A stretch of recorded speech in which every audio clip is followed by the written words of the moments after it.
Welcome to Dolly Talk. How is everybody doing today?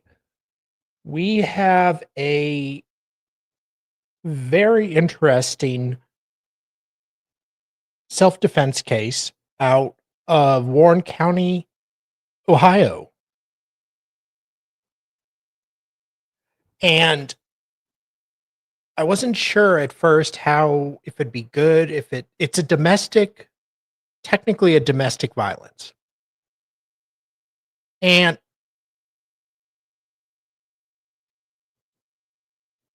do you really not see me? How the hell do you not see me? I see me. Do you hear me talking?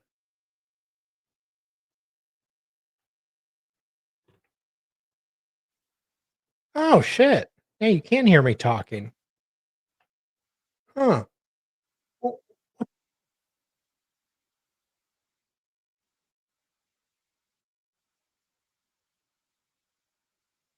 no. Okay. What the Oh, there I am. What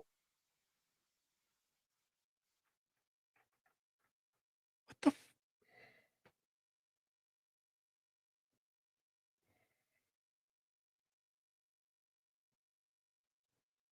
Okay, let's start again.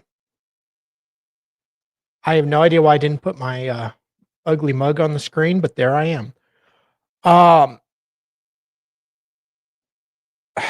Jesus Christ. Well, at least Hello wasn't here to see that. Okay, so we have a really wild self-defense case out of Warren County, Ohio. And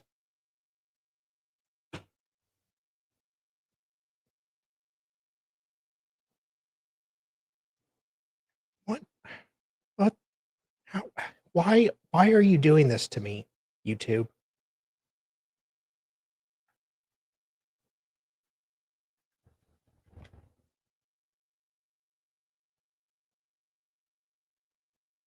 I'm not even using my VPN.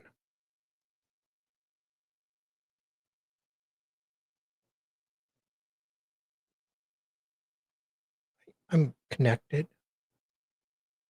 I'm just gonna like pop out of the studio. I'll be right back. I'm sorry, guys. Don't make me yell at chat.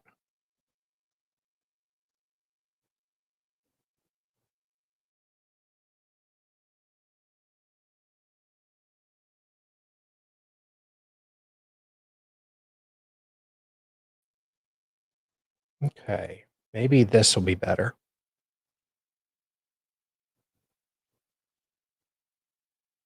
Kind of. Kind of. Sort of. Chat. Okay. I think that's better. All right. Sorry guys. I have no idea what the hell that was. I even did a fresh restart before this just to make sure everything was fresh and ready to go. I've not restarted in like a week. And that is what I get for restarting. All right. Yeah, it's the crappy servers. You're right. So, Paul, how are you? Louise. Wow. Half Irish and Scott. Maddie's here. Avka. Oh boy. Justin. So, Avka. Thanks. I'm all self conscious. So, we have a father and son domestic squabble. And the prosecutor will explain it in opening. I'm not going to try to spoil it too much. Um, I will say the father testifies, and it's the father's testimony is amazing. I'm not sure if we're going to get to the father today, but we will get through the mother and the son. The mother kind of witnessed the whole thing as well. Um, so I will just say, what the hell?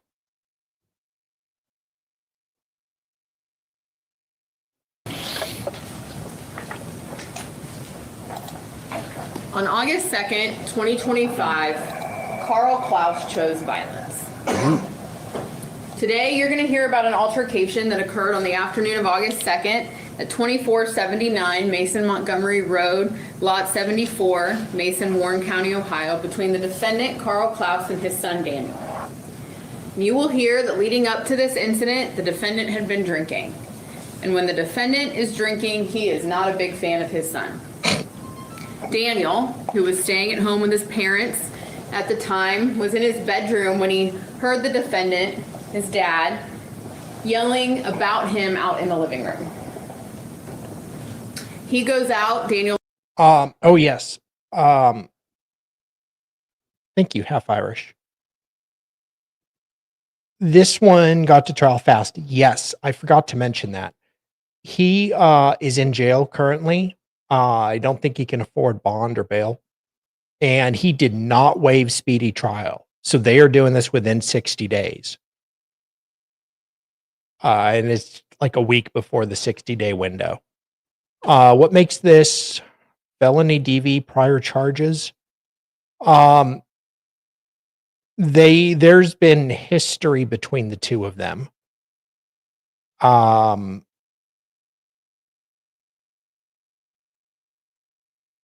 Police have been called numerous times. Leaves his bedroom, he goes out, and they engage in a verbal argument. Daniel then goes back into his bedroom for a period of time, but reemerges when he hears the defendant continuing to yell at his mom, Marlene, in the kitchen. Mom! So Daniel goes to the kitchen, and when he arrives in the kitchen, Marlene has her back to the defendant, and Daniel sees that the defendant has his knife out. You will hear from both Daniel and Marlene that Daniel moves Marlene out of the way, and he makes attempts to get the defendant to put the knife down, even going so far as to throw like a 12-pack of pop the defendant's direction. He tries to create space. Daniel tries to create space, opens like a fridge door in between them, tries to get towards the back door. But the defendant never backs down. Instead, he stabs Daniel in his forearm. And then the defendant refuses to let go of the knife. And so Daniel pushes him backwards into the laundry room, where eventually they end up on the floor, where Daniel will tell you that he did what was necessary, and only what was necessary, to get the defendant to let go of the knife. And then, when Daniel has control of the knife, he backs out of the laundry room and goes and waits on the front steps for law enforcement to arrive. That's what this incident is, ladies and gentlemen. It's a short period of time. That's what we're here about today. Daniel and Marlene give statements to deputies from the Warren County Sheriff's Office when they arrive. And then Daniel is transported by ambulance to Atrium, where he receives stitches in his arm. But his arm doesn't heal very well. And about 4 days later, he ends up going to Christ Hospital, where it's determined he has an infection and he's placed on antibiotics based on that stab wound. Based on the defendant's actions on August 2nd of this year, the defendant has been charged with 2 counts of felonious assault. Both felonious assault counts are for the same conduct, stabbing Daniel in the arm.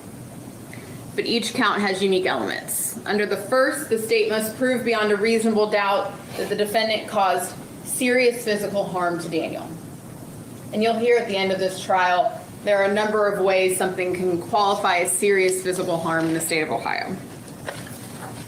And under the second, the state must prove beyond a reasonable doubt that the defendant caused or attempted to cause physical harm with a deadly weapon. You'll have physical harm explained to you. It's a much lower threshold than serious physical harm, and you will see the deadly weapon here today. The defendant has also been charged with domestic violence, that he knowingly caused or attempted to cause physical harm to a family or household member. All three of those counts deal with the conduct of stabbing Daniel in the arm during the course of this argument on August 2nd. Ladies and gentlemen, the jury will instruct you the judge will instruct you at the conclusion of this trial that you are to rely on your reason and common sense. This case comes down to the credibility of the witnesses that you will hear testify. It's not really up for dispute that the victim, Daniel Clouse, ended up with a knife in his arm. The question you will be asked to consider is how and why it ended up there. So pay close attention to what is testified to from that witness stand, to what you hear and to what you don't hear. And at the conclusion of this trial, the state is going to ask that you hold the defendant accountable for his conduct, his choice of violence, on the afternoon of August 2nd, and find him guilty. Thank you. Mr. Brenner. Thank you, Honor. He chose Ladies and gentlemen of the violence. jury, good morning. Thank you for being here. I think this case ultimately, I think Ms. Nicholson's recitation of the events is somewhat accurate. I mean, this does involve a dispute between father and son. Ultimately, this is going to come down to who is the more credible party, who initiated the contact, right, and what exactly happened that day, August 2nd, 2025. And we agree, Daniel Clouse ended up with a knife on his arm. Right? But what we're going to hear is we're going to hear that Carl Clouse is a nearly 65-year-old man who feared for his safety as a result of his 43-year-old son posturing towards him and making aggressive moves, including charging him. They end up on the floor of the laundry room. There's blood in the laundry room. You're going to see those pictures, right? You're going to hear. So 65-year-old father, 43-year-old son lives at home. Okay. Testimony from individuals that were in that home that day.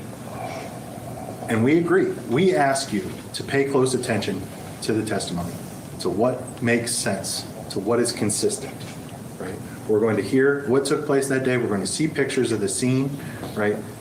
Pay attention to who is located where, to who says what, and to the condition of the parties at the conclusion of this event.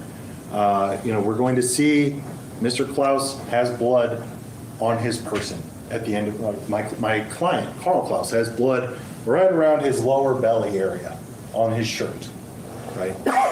We're going to put it to you that that is most consistent with exactly what Carl Clouse is going to tell you happened that day, right? That this was an unfortunate accident following a physical altercation between the parties, that he feared for his safety and he reacted, right? He had neck surgery. He has a metal cage on his neck in between his C6 and C7 vertebrae. Right? He could end up paralyzed from a physical altercation, from being choked, from being tackled. And that was his concern that day, is to make sure that his much younger son did not seriously injure him. That we're going to hear testimony about their disputes, their ongoing disputes. Daniel's living in the home. Why is he living in the home? Maybe my client's not particularly happy about him still being in the home. I don't think that's a super uncommon situation. But again, just want to stress to you to listen to the testimony, to pay attention to the evidence. And we're going to ask you at the conclusion of all of the evidence presented here to find Carl Clouse not guilty of all charges, right? He is accused, and the state is going to attempt to prove that he knowingly caused physical harm to his son. And again, we are going to prove to you at the end of this case that he acted in self-defense and that he did not knowingly cause physical harm. Thank you. Thank you. Ms. Nicholson, call your first witness. State would call Marlene Clouse. Okay. Mama Bear, come on down.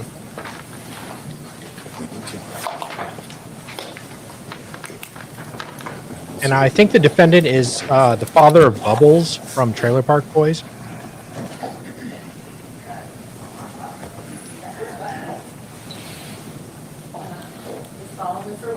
I'll tell you where to go. I'll follow you in.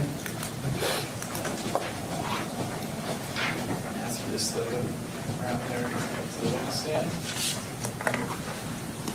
Please stay standing, face me, and raise your right hand. Do you swear affirm the testimony you give in these proceedings to be the truth, the whole truth, and nothing but the truth, so help you God? I do. And have a seat, please. Water if you need it. That's a touch screen if they actually have one right Okay, now. thank you. May I proceed? Please. Good. All day I've been trying to think, who does he remind me of? It's been driving me crazy. And like 5 minutes before the stream, I was just like, Bubbles, that's it. Morning. Hi, Could you please give us your name and spell your first and last name for the record? Marlene Clouse, Clouse, And how do you spell your first name? Marlene, Marlene. Okay. And you are married to the defendant, is that Yes. right? Married to Carl Clouse? Yes, How long have you been married to Carl? 42 years. It's a long time, isn't it? Yes, it is. And do you have any children with Carl? One, What's his name? Daniel. And how old's Daniel? Daniel is 42. Well, no, I'm 40. 40. One. 83. So maybe Sorry. 42-ish. Yes. Okay. And where do you live right now? Middletown, Ohio. You live in Middletown? Or Mason. So let's back up just a little bit. Okay. You've had a couple of strokes. Yes, 2 strokes. Is that right? When were your strokes? It's been about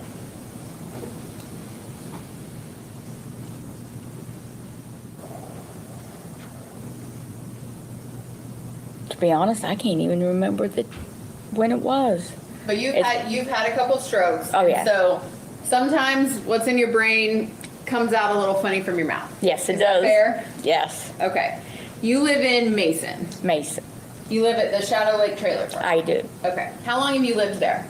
6 years. Yeah, Jim. You've been living there a while. Yes. And were you living there in August of this year? Yes. And who was living there in August of this year with you? Carl Clouse and Daniel Clouse. Okay. And why had Daniel moved back in? He needed a place to go and to help with the trailer. Okay. It needed some work done. So he needed a place to go and he was going to be helpful with the trailer. Yes.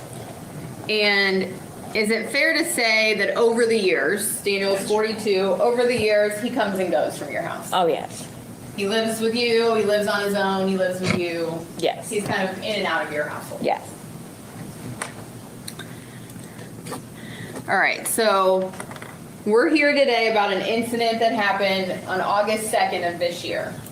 Do you recall that incident? Yes. And that happened at your house, correct? Yes.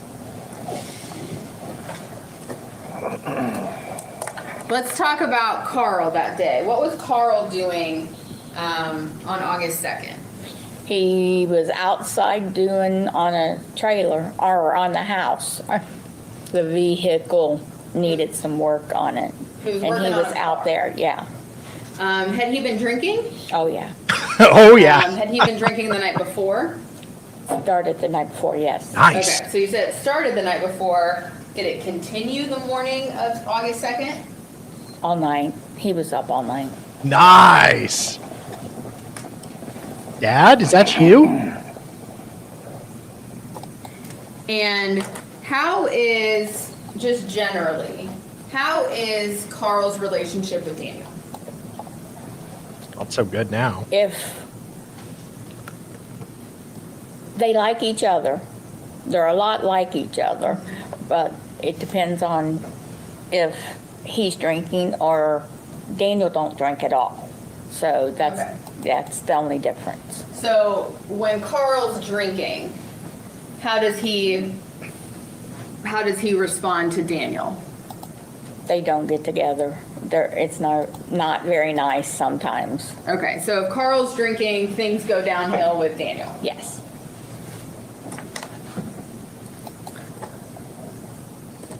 And at some point in the early afternoon of August 2nd, Hi, Christine. an argument starts. Yeah. Do you know what they were arguing about? He was asking Okay, me, when you say he, who is Okay. he? Just because we're Carl. Carl, okay, Yeah, Carl. was asking me if Daniel was going to get up. Because he wanted to work on the trailer. And had Daniel already been up? He had. And so what happened when Carl asked you that? I had told him that he'd already been out of the window, or out of his room, Okay. and he went back in. And does Daniel come out at some point? Yeah, when he heard him yelling about it. Okay. So when Carl asks you this question about whether Daniel's going to get out of his room, is he talking like we are now, or is he yelling? If you I remember. think he was, I really don't remember, to Okay. be honest. So Daniel comes out of his room, and did they get into an argument? Yes, Okay. Is that a verbal argument? yeah, There's no physical altercation No. at that time? no. Okay. At some point, does that become a physical altercation? Yes. They were yelling at each other. And then I was looking at Daniel and Carl was behind me Okay. And where are you at in the trailer at this point? in the kitchen. Okay, you're in the kitchen. Yeah. Carl's behind you. Yeah. Daniel's in front of you. Yes. What happens then? Daniel says he's got his knife out. Daniel says he's got his knife out, meaning Carl? Yeah. Okay, and what happens at that point? To be honest, all I can remember is that Danny came into the kitchen, I think. Okay. Oh, he was going to go out the back door. Nope, son's Danny was going to still try to go out alive. the Yes. back door. And Objection, Your Honor. Sustained. I'm not sure where, is this something lay a better foundation, please? Carl's behind you. Daniel's in front of you. Daniel said he's got his knife out. yes, You said Daniel enters the kitchen. yeah. Okay. Danny was in his room and came from his room into the kitchen. Okay. And is there still yelling and arguing at that point? I believe so. Okay. And what do you stay in the kitchen or do you go elsewhere? I was in the kitchen. No, just Okay. felony assault. And what file. happens once Daniel enters the kitchen? I remember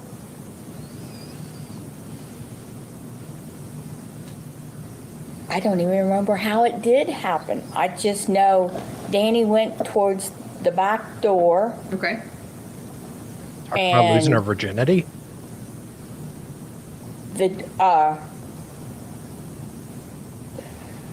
I'm sorry. Nope. Yeah, so Danny goes to the back door. Yes, and Yes, the Christine. door, the freezer. I don't know if Danny opened it up Okay. but it was. So somebody opened the freezer door. Freezer, yes. Freezer door. Yes. Okay. And do you stay in the kitchen or do you leave the kitchen? I was still in the kitchen. Okay. Do you ever see Carl's knife? Technically, no. No, I did not. Okay. At some point, do you become aware that the knife is in Danny's arm? Yeah, when he yelled and said, he's got it in my arm. Okay. And where were they when you heard that statement? There right by the washer and dryer, Thank you, Okay. Louise. right through there. Okay. And was Daniel on his feet when you heard that statement? Daniel on his, yeah, I guess he was. By then, they were on the floor. They were on the floor or Danny was standing up? At first, Daniel was up, Okay. and then they both ended up in the floor. Okay. And then at some point, does Daniel exit the laundry room where the washer and dryer are? Yes, he went out, yeah. And did he have the knife in his hand at that point? Daniel. No, it had all,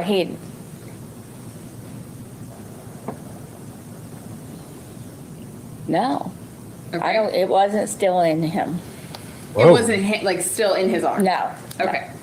And then what happens next after Danny leaves the laundry room? He told me to call an ambulance or call the cops. Okay. Yeah. And you do that? Yes, And did the police come? yes. And do you talk to the police when they come? I think I did. I'm not really quite sure of what all I said. Okay.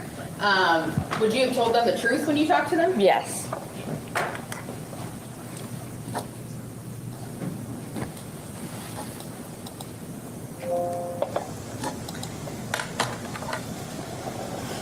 And is it fair to say, well, would your memory have been better that day than it is today?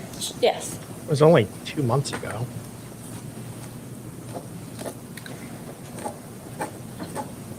And did Danny have an injury to his arm? Yes. Were you able to see that? Yeah. Was it bleeding? Yeah.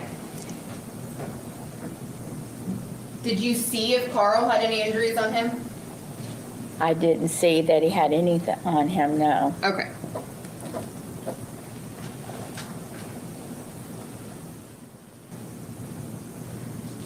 I have no further questions. Cross. Thank you, Aaron. Okay.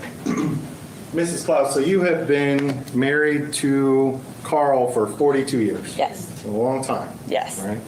And so Dane was born in 1983, so he's 42, maybe 40. 83. He was born in 83. Okay, so he's 42. Yes. Okay. So you said that you had 2 strokes, but you couldn't remember when. Yeah. Okay. What kind of symptoms do you have as a result of those? Memory sometimes goes a little Okay. in and out.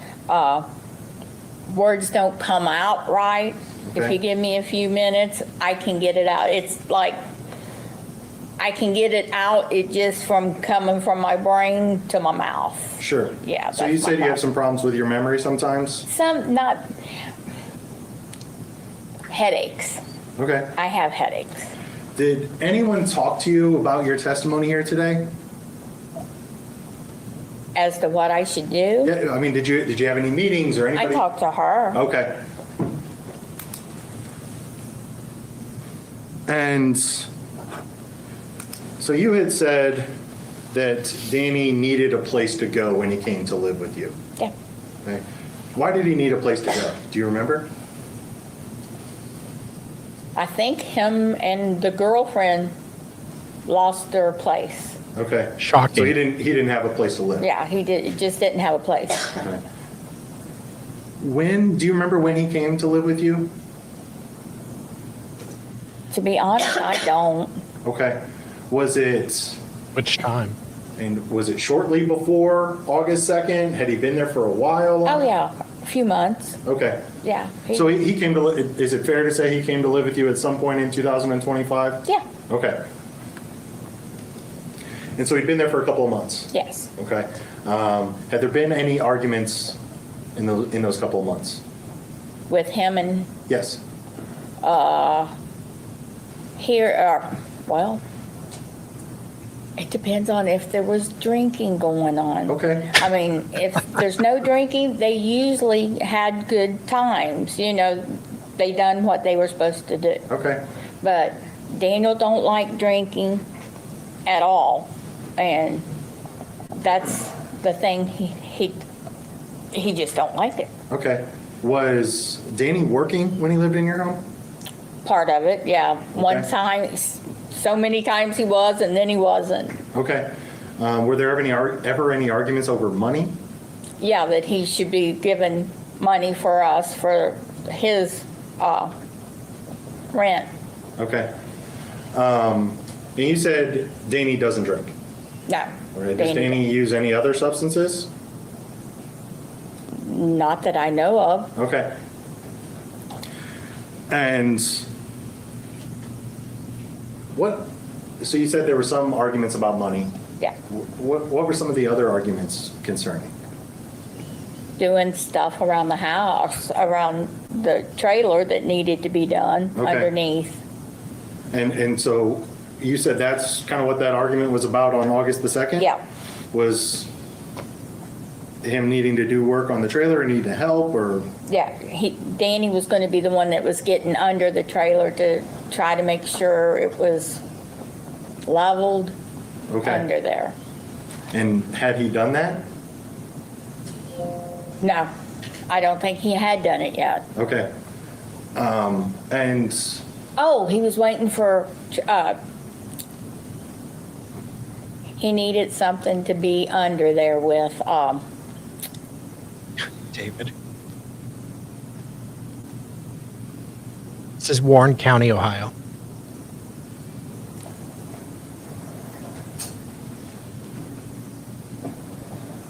what you used to meet, or, oh my God. Jack up, I think is she wants to say, but can't. I'm sorry, it's gone. sure, no problem. We'll move on. And so that day, August the 2nd. Okay, so you said that there's an argument. Danny comes out of his room and then he goes back in his room. Yeah, And then at some point he comes back out. yeah. Okay. Was Carl inside that whole time, or was he coming in and out? He too? was coming in and out. Okay. And I know you didn't have a stopwatch and you're not keeping No. track of time. How long was in between those two incidents? 10 or 15, oh, not even 10 minutes. No, Danny David. would, or Carl would go out and then came back in, and then Danny, he was yelling that, was he going to get up or not? And I said, he's already been out once and talked to me already, and then he went back to the room. And then when Carl came back in again and was yelling, Danny got up, back out too. He came back into the room, or Okay. back into the kitchen area. Well, no, living room. Okay. And you said that you never saw the knife. No, Okay. Who initiated the contact that you saw, that you did see, if you saw anything? I mean, who started it? to be honest, I don't know. Okay. But you did see them on the floor in the laundry room? On the floor, yes. Okay. And so when they're on the floor, what's going on? Can you tell? I really couldn't see because there's a wall Okay. and the tray, or the washer and dryer, and there's a wall. Okay. And I was on that side. I just knew they were in the floor, back between it. Okay. So you knew they were on the floor, kind of on the other side of a wall? Yeah. You couldn't see? No, Okay. And then at some point you see Danny get up and go outside? well, Daniel yelled and said he's got the knife in my arm, David. But you didn't see that? but I He's did not see that. 43. Okay. And then what do you see next? Danny was getting ready to go out, but I grabbed, I think it was a towel or something for his arm. Okay. And then did you call 911? Yes, Okay. And at any point during the day before that, right, before the actual fight, right, was anyone talking about calling 911? no. Okay, was that a part of the yelling back and forth or the arguments? When it happened, yeah. Okay. But when it happened, you mean the altercation? Yeah. Okay. Tell me about that. When you say when it happened, yeah, like who said what about 911?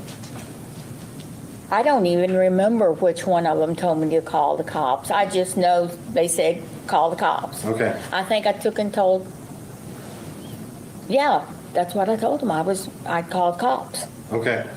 Could I have just a moment, Your Honor? I think that's it.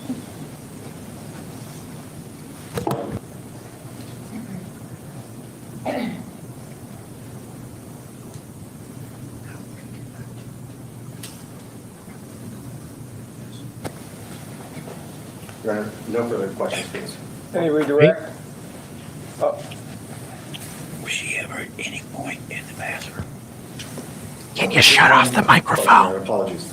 Marlene, at any point, so we have these two incidents about 10, maybe not even 10 minutes apart. Yeah.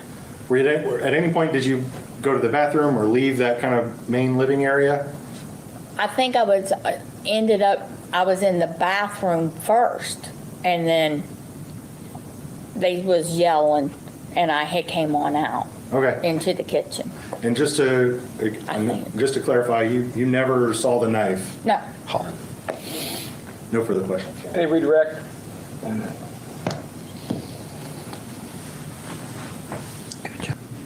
Good job, Bubbles. Just a couple briefly. When we met, what did I tell you about your testimony? tell the truth. And did Carl talk to you about your testimony? Well, we've been talking, period, yeah. I have no other questions. Any recross? Not based on that, no. All right, ladies and gentlemen, if you have any questions for Mrs. Clouse, please reduce them to writing. Remember, everyone must write down something. If you don't have any questions, simply put none or no questions. Do not discuss or display any.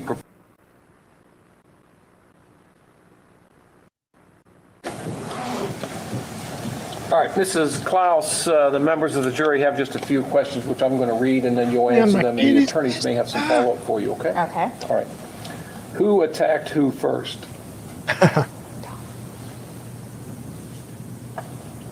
I think Daniel did. Danny went into the other room. Well, that's awkward. Yeah, Were you under the influence? no, Why does Danny not drink? he hates it because he don't like his dad drinking, so he will not drink. Any questions based on the jury's questions? Very briefly. When you say Danny went into the other room, I mean, the question, who attacked who first? Yeah. Did you see Danny make any physical contact with Carl? No, I thought he was just going on out the back door. Okay, so when you answered that question, that Danny attacked Carl, did you see Danny attack Carl? Because that was a really bad I saw them answer. both go down, but no, You don't know how that happened. no, I really don't know. And did Danny come into the kitchen to argue with Carl? No, I don't think so. Did the argument happen in the kitchen? Yes. Okay, I have no further questions. Any recross? Very briefly, Your Honor. Marlene, so you saw them go down? Yeah, Who was on top? I couldn't tell. I saw both legs Okay. because where I was and the washer and dryer and the arm, the bar. Yeah. The wall, I'm sorry, the wall was right between.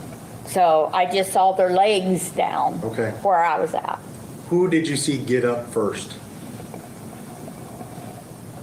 Danny, Danny. Okay. because yeah, So Won he the got up fight. first, and he left the residence first. he went to the back door, yeah. Where was Carl when this was happening?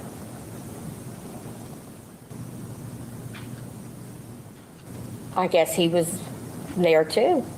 State witness. I thought they were both going out the back door, to be honest, because I had said something about getting the cops. Okay. And so when you had testified that you gave Danny the top, Yeah, right? Where was Carl when that happened? I think he went out back already. I think he had. Carl was a bottom. Okay. If you don't remember, that's okay. Yeah, I don't think I do remember anymore now. Okay. No further questions, Your Honor. Thank you, Mrs. Clouse. You may step down. Thank you. Call your Your next Honor, one. for the record, she's excused from her subpoena. I know there was no separation made, but I have no objection to her remaining in the courtroom. Could I have just a moment, Your Honor? So-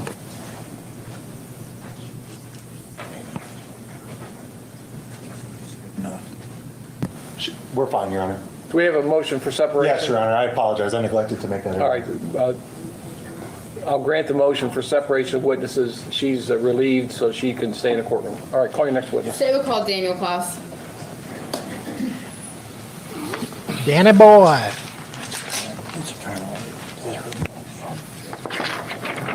Follow me, sir.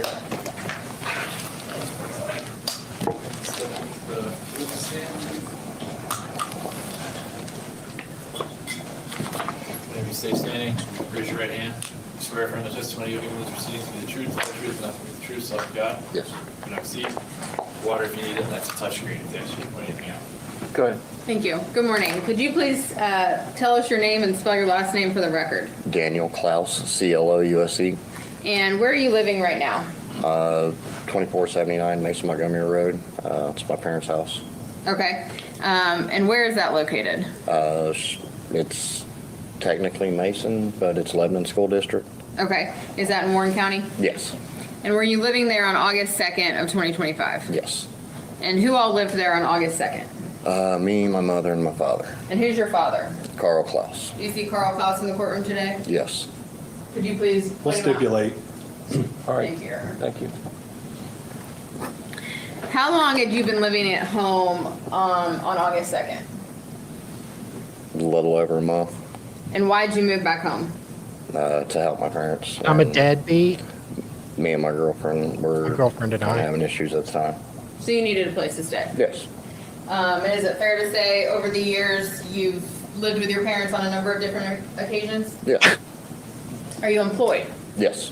What do you do? I am a welder fabricator. And were you employed in August? No. No. Not when that happened, I'm sorry. Okay. Yes, in August. Okay, so not on August 2nd, but at some point later in August you Yes. obtained employment. So let's talk about August 2nd. What were you doing on August 2nd? That's like start of the day or? Yeah. Okay. I woke up around 7 o'clock in the morning to my bedroom door being open. My dad was standing at my door, did not say a thing. I didn't say a thing. He closed the door and went out. A little while later, I heard him go outside and start ripping the underpinning off the trailer. Shortly after that, he came in and he had been drinking since he got off work the day before, hadn't been in bed, and he started arguing with Mom when he came back inside, started yelling about me. I came out of the bedroom to see what was going on. Okay, and where were they when you exited your bedroom that first time? The first time they were both in the living room. Okay. And so let's set the stage, before we get too much further into the story, let's set the stage and kind of describe the layout of the trailer. Okay, so my bedroom is the very end closest to the road. Okay. Then as soon as you come out of my bedroom, there is a bathroom. 2 steps past the bathroom to your left would be the front door.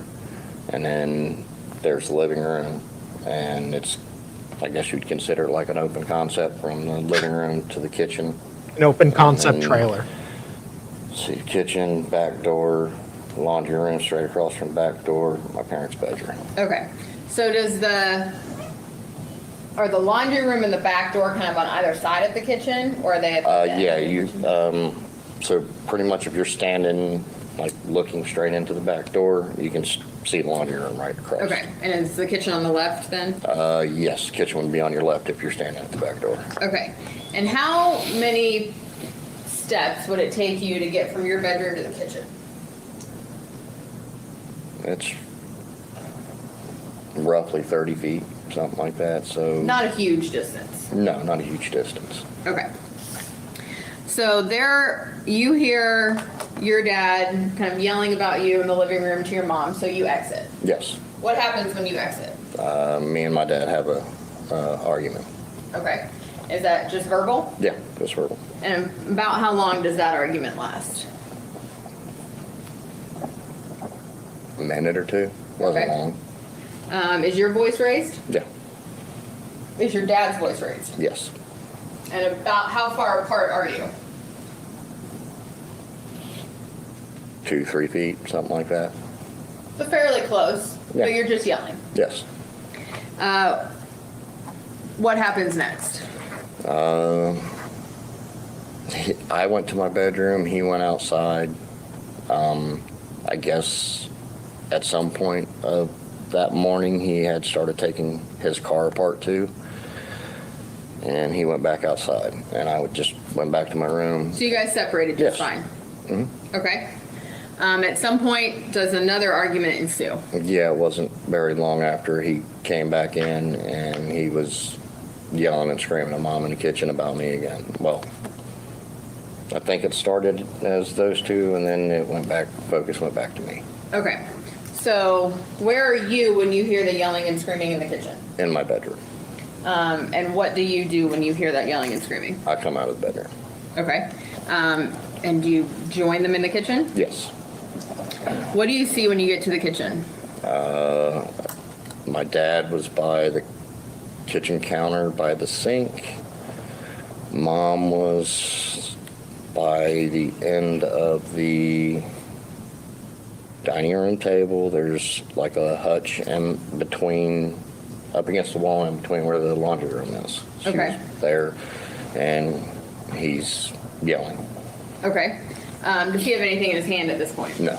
Okay. So what happens when you join them in the kitchen? Me and him started arguing again. Okay. And what is that argument about? Him saying that I haven't fixed the trailer, I haven't fixed his car.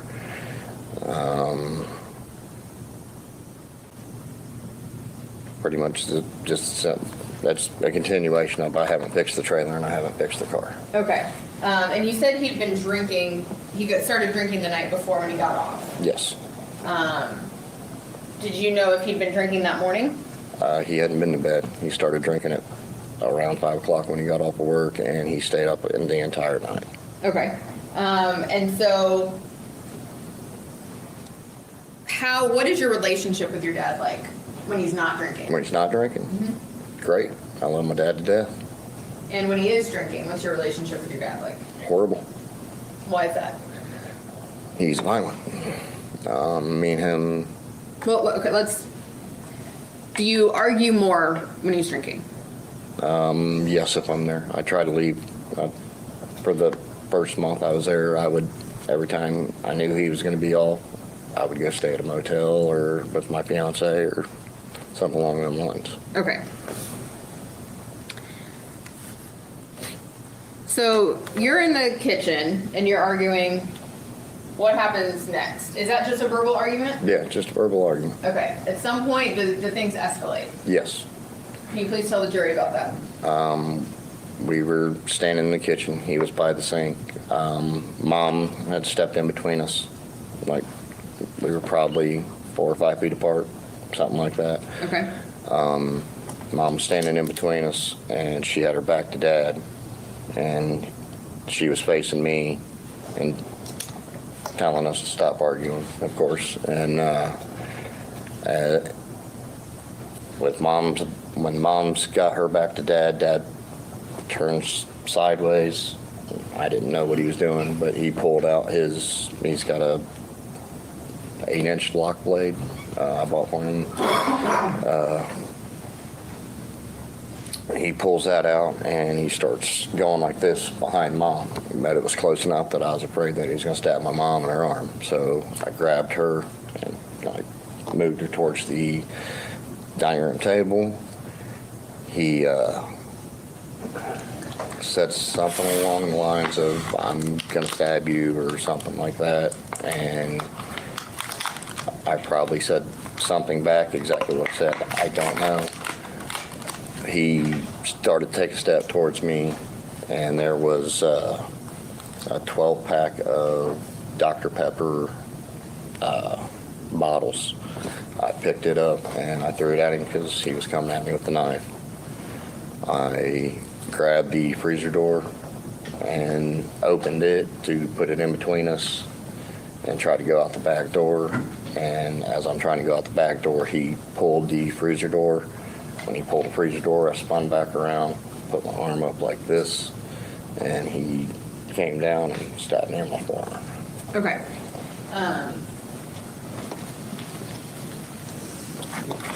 It should be a link in the plastic.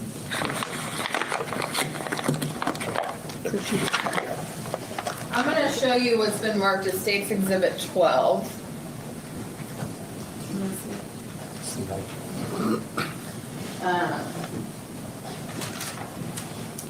And ask you if you recognize that. Yep, that's the knife he carries on his hip. Okay, and that's the knife you got him. Yes, And you said he always carries that? yes, almost always. I mean, I don't think it every single time he goes out, but almost always. Not uncommon for him Right. to have them. And that's the knife involved in this incident? Yes. Okay. And so let's look at some pictures that may help us a little bit.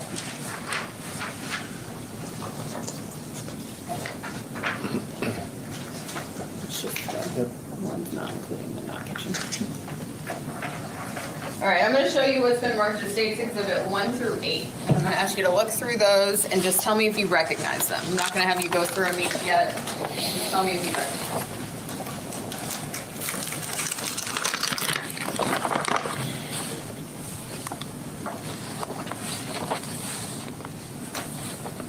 Yes. Okay, and generally, what are those pictures of? It's from the back door steps to the kitchen and laundry room. Okay. And are these fair and accurate representations of what your home looked like on August 2nd? Yes. You didn't take them, but they're accurate pictures? Yes. Okay. Permission to publish, Your Honor? Please. Okay, so starting with State's Exhibit 1, just kind of orient us. What are we looking at here? Okay, the stairs are it's leading into the back door. That is a touchscreen, so if you touch Okay. it, should... Okay, so this is the back door here, Okay. and then he had parked his car here, and that's where he had tore it all apart. Yeah. Okay, so that's going in from the back door. Yes. Okay. State's Exhibit 2, is that just a closer up of that same back Yeah. door? State's Exhibit 3. That is looking into the back door to straight across to where the laundry area is, and you can kind of see the edge of the hutch that I said almost by. Okay, so the person taking this picture is standing like in the back doorway? Yes. Okay, and straight across, you said is the laundry room? Yes. Okay. And so where would the kitchen be? That would be to the left. So it would be right over here. Okay. State's Exhibit 4. Where's the back door? It is right here. Okay. And what is this white thing here? That would be that is the freezer door. Okay. Is that the freezer door you talked about opening? Yes. Okay. And where would the laundry room be? It is right here. And so is the person taking this picture standing in the kitchen? Yeah, they're standing pretty much by the stove right now. Okay. And State's Exhibit 5. That is the washer dryer and the deep freezer right in front of the washer and dryer. So this is the laundry room, Yes. directly across from the back door. Yes. State's Exhibit 6. Same thing, the laundry room. Okay. State's Exhibit 7. Laundry room, and that's a little pantry with a cabinet right here. Okay. So is the kitchen kind of directly across from those cabinets? The kitchen would be like back this way, kind of, like Okay. straight back.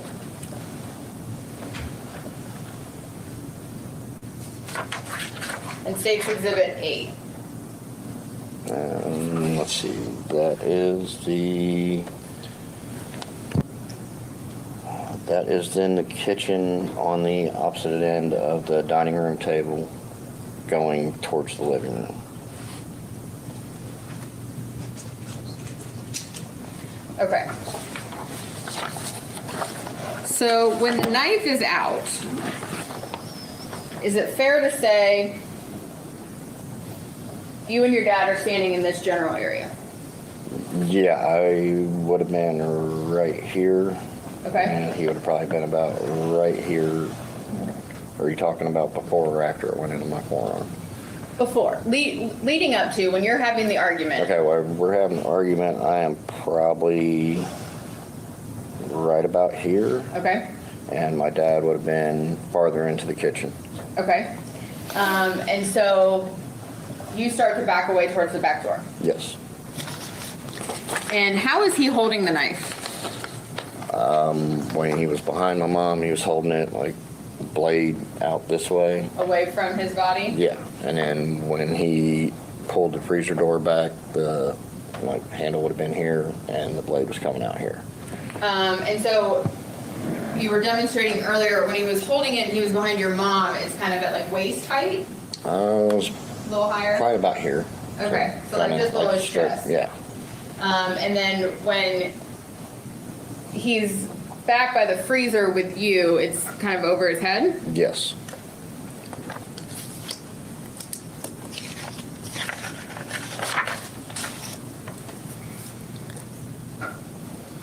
And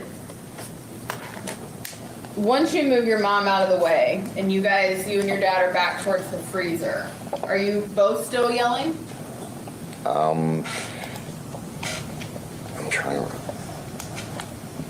I don't remember him yelling when he came around the freezer. I remember Mom saying, "Stop," or "You guys need to stop," or something along those lines. Mm-hmm. I told Mom, "It's in my arm," and then I took him straight back into the laundry room.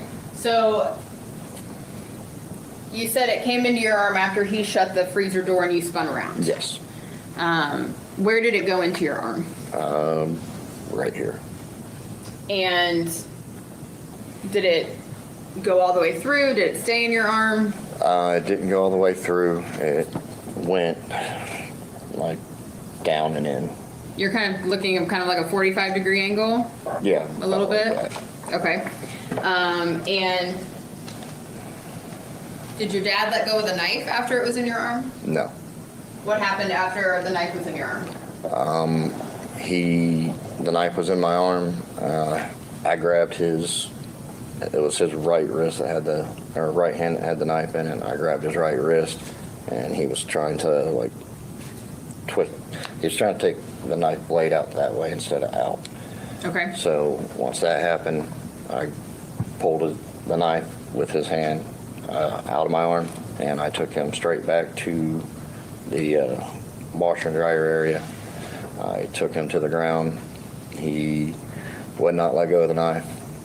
I kept asking him to let go of the knife. He wouldn't. I took my thumb and put it on a pressure point on his neck, and he told me to get my thumb out of his neck, and I told him I would just as soon as he dropped the knife. When he dropped the knife, I handed the knife to my mom, and I let him up. Why do you take him back into the laundry room and put him on the floor? I'm fully convinced that he was gonna stab me in the neck with where I'm stabbed in my arm and where it was when it went in. So I just wanted to get the knife from him, and I didn't want to be stabbed again. So your goal was to get the knife. Yes. Poor thing.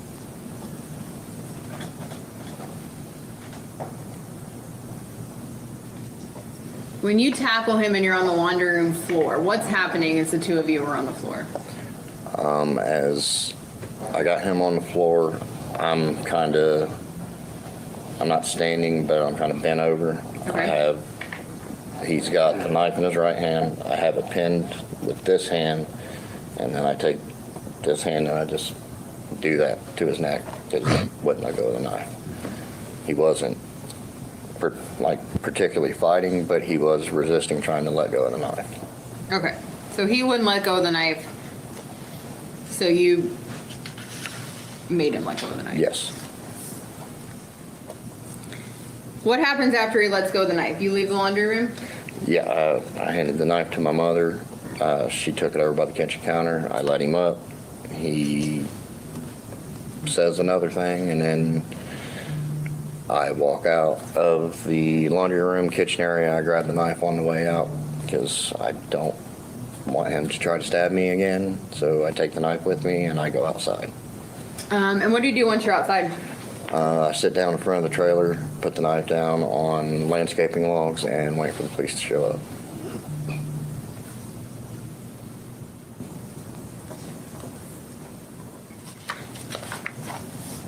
At any point prior to the knife entering your arm, had you made physical contact with the No. defendant?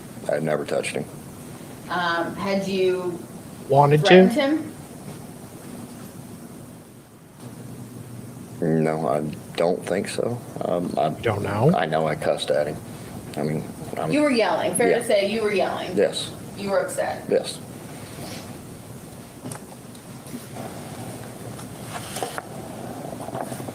Prior to him putting the knife in your arm, did you ever aggressively charge at him? No,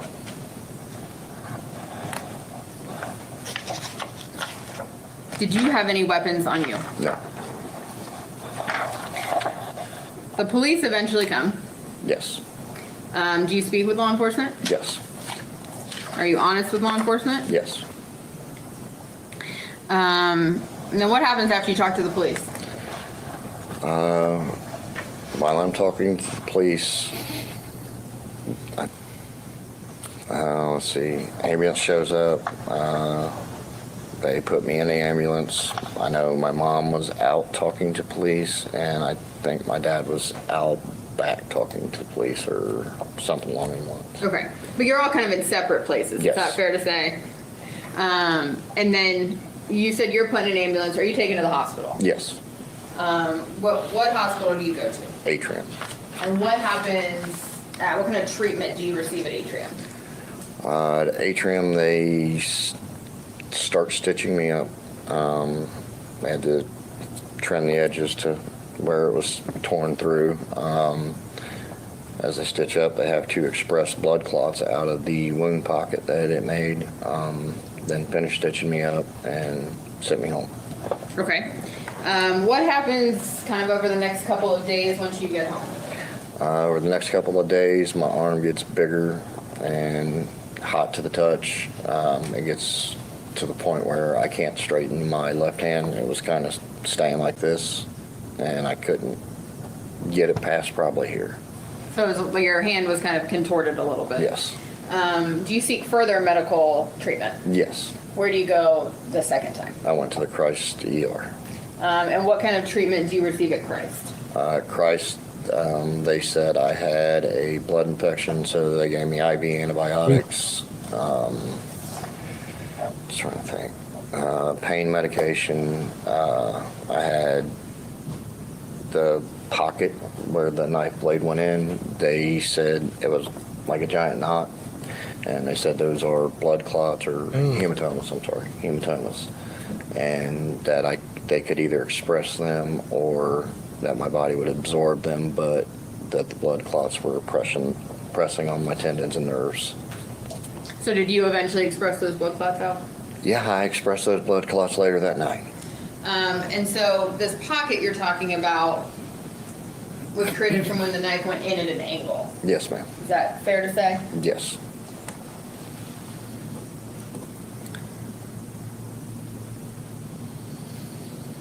What was your pain level like for those days between the Atrium ER and when you went to the Christ Hospital ER?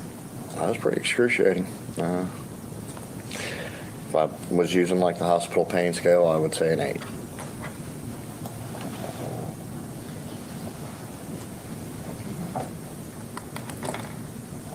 Now, this isn't the first time that you've been in a physical altercation with your dad, is that correct? Shock. No, it is not. And not the first time police have responded to some sort of physical altercation between the two of you. No, it is not. Shock. And back in 2015, 2016 timeframe, you were convicted of a disorderly conduct misdemeanor of the 4th degree as a result of a fight with your dad, is that correct? Yes, we both were. Outside of that disorderly conduct, do you have any other criminal charges that relate to any violence? No. Or do you have any other criminal charges that relate to any altercations with your dad? No. You made it though. Expressing the show blood you what's been marked clot as sound like state's he was exhibits 11 through 13. expressing his anal glands or something. Weird. Okay. I have 9 to 11. That'd be right, 9 to 11. Great, thank you. You want to look through those pictures. Generally, do you recognize what they are? Oh, good idea, David. And are those fair and accurate representations of your injury? Yes. Okay. Permission to publish, Your Honor? Please. So starting with State's Exhibit number 9.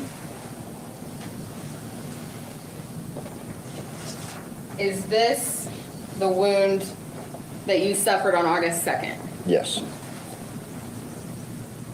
And 10 is just another view of it, and then we get a little bit closer here in 11. Is that correct? Yes. Do you still have a scar from that? Yes. Still have a pocket too. Did you have any form of this injury prior to this incident? No.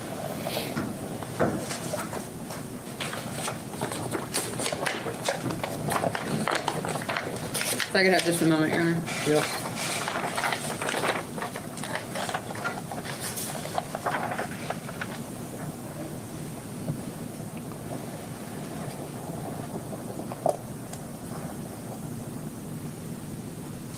After your dad let go of the knife while you were in the laundry room, did you continue to have a physical altercation with him after he let go of the knife? No. Once he let go of the knife and I picked the knife up off the ground, I let him off the ground. I have no further questions. Cross. Thank you, Your Honor. All right. Mr. Clouse, my name's Andrew Brenner. I represent your father. Just have a couple questions for you here. So you said you've been living in your parents' house a little over a month back in August? Yes. I would say, if I remember right, it was late June when I Okay. went back. And what were the circumstances that led to you moving in with your parents? They needed help with their trailer. The foundation supports they were going off, and me and my fiance were having issues at the time. Okay.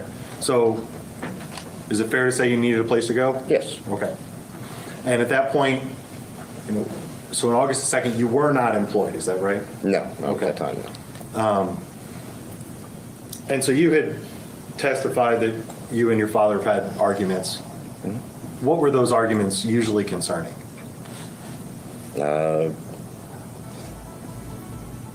When we argue, he's normally been drinking.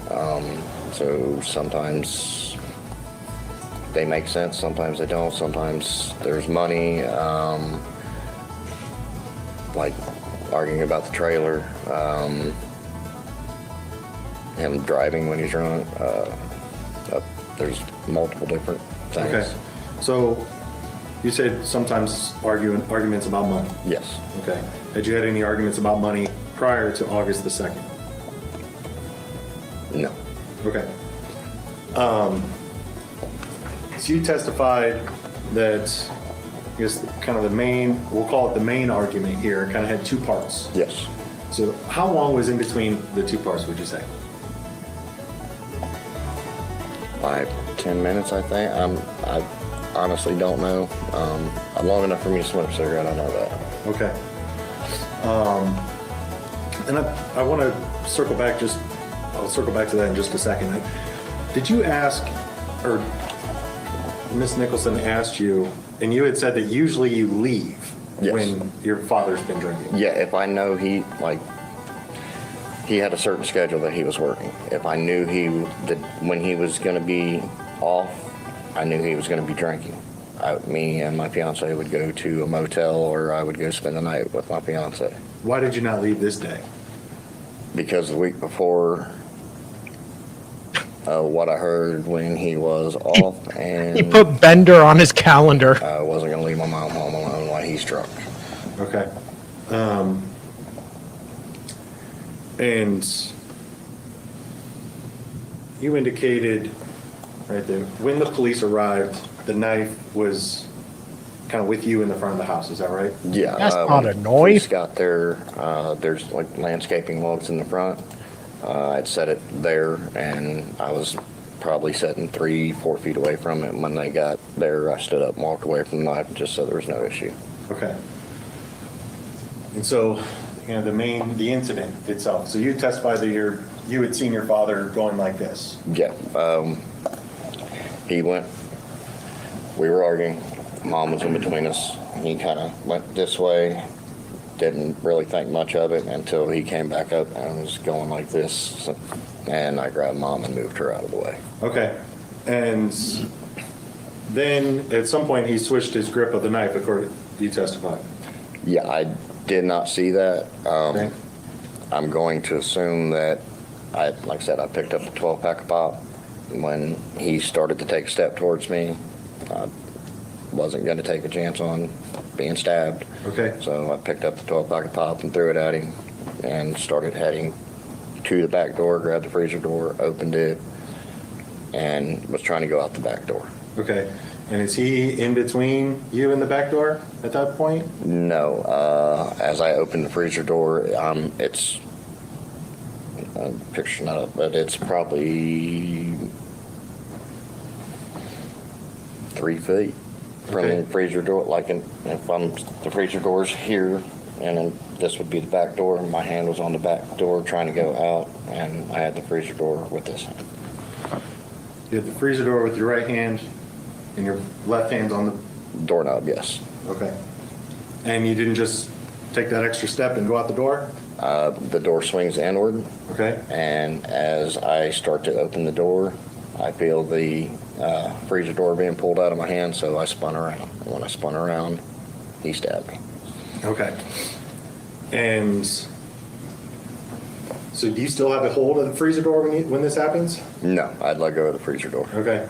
And so your testimony is that you get stabbed in the forearm, and then at that point you grab your father's wrist. Yes, I grabbed his wrist with, like the blade is still in my arm. I grabbed his wrist like this, With your right hand. Mhm. So the blade's in your left hand, left arm. left arm, sorry, yeah, Yes. left forearm. You grab his right wrist with your right hand. Yes. Okay. Then you guys go to the ground. No. Okay. I pull his hand with the knife out of my arm, and we go straight. I take him straight back to the laundry room. And then once we get to the laundry room, there's no more place to go, and he goes to the ground. Okay. And then I hold him on the ground, the knife was in his right hand. I use my left hand to hold that down and keep telling him let go of the knife. He won't let go of the knife, so I used the pressure point on his neck. Which hand did you use to put the pressure on his neck? It was my left thumb. It Your wasn't- left thumb? Yes. So where the injury Or is? right thumb, I'm sorry. I was holding him down so he was face down. I was holding his right wrist Okay. with my left hand. Okay.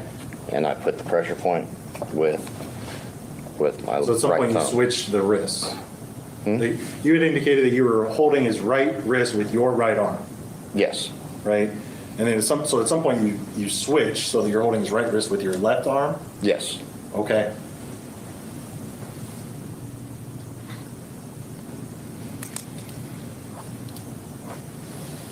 Could I have just a moment, Your Honor?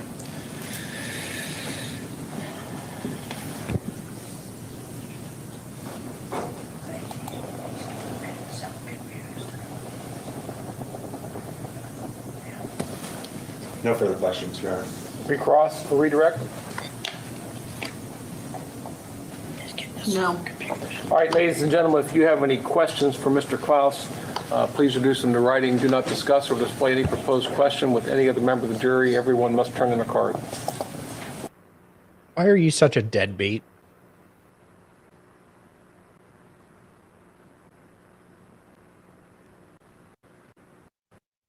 Follow up for you, okay, sir? Okay. All right.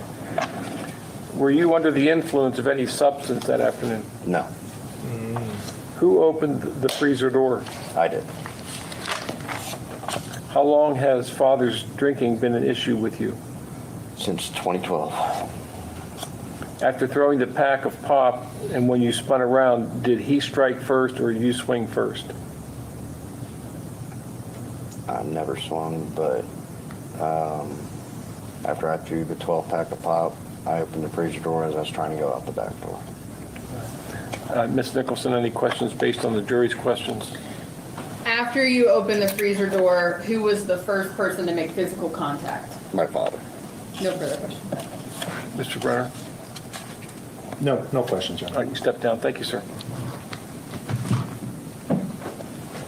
I can get one brief witness in. All right, do it. Deputy Samantha Carter.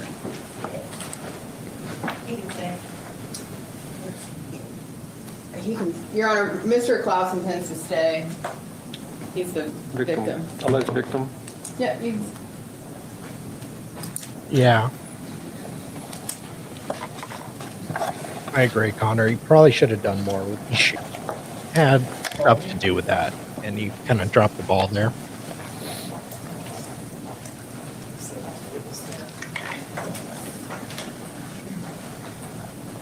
Raise your right hand. Swear affirm the testimony you give in these proceedings to be Go ahead. Good afternoon. Could you please state your name, spelling your last name for the record? Samantha Carter, Carter. And where are you currently employed? Warren County Sheriff's Office, Deerfield Post. As a deputy sheriff? Yes. How long have you been a deputy sheriff with Warren County?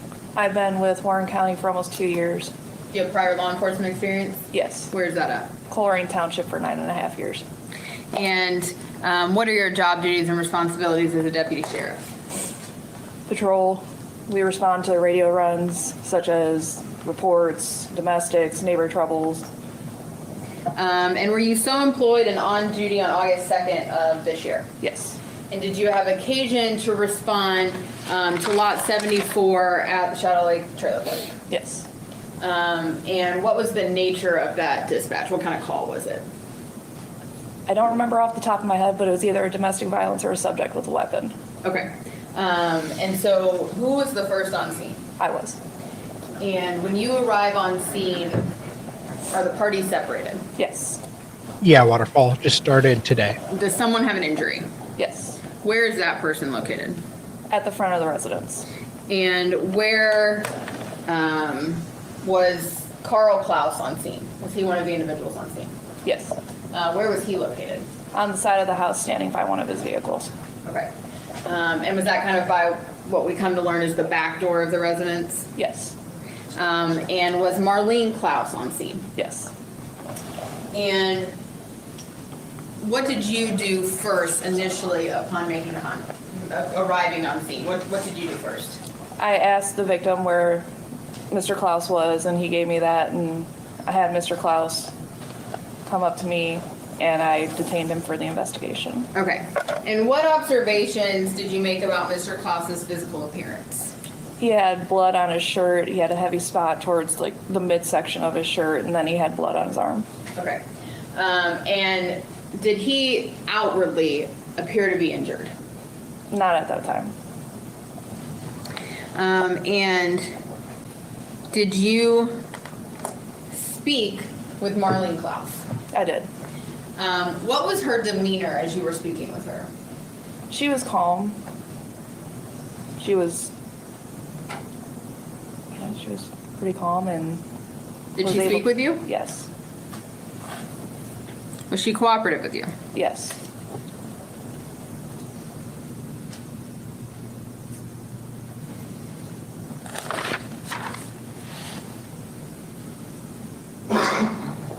Did other law enforcement officers arrive on scene? Yes. And was this your investigation, your report? Was it your responsibility to do the report in this case? No, we were called to assist. Okay. And so after you speak with Marlene, what is your role? I stayed there until we figured out what was going to happen with Mr. Clouse. Okay. And when you first arrived on scene, what was Daniel Clouse's demeanor as you interacted with him? He was upset, and I'd say the adrenaline was going, is the best way to describe it. And was the ambulance already on their way, or did you say, hey, I confirm we've got someone injured and called for an ambulance? They were already on their way. Okay. And what was what was Carl Clouse's demeanor as you were interacting with him? Nonchalant.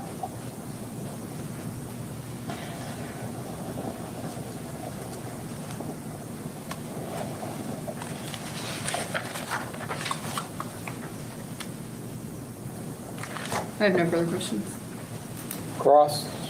Briefly, I think you, Deputy Carter, you indicated that Carl Clouse had, I think you said a heavy spot in the middle. Yes. So it's fair to say like the bottom of the shirt, there was a large amount of blood on the shirt. Is that Towards right? the bottom, yes. Okay. And then I think you testified something along the lines of you didn't notice any injuries at that time. Correct. Did you become aware of injuries subsequently? Yes. Okay, what were those injuries? I believe he had some type of cut or scratch on his arm. I can't remember which arm though. Okay.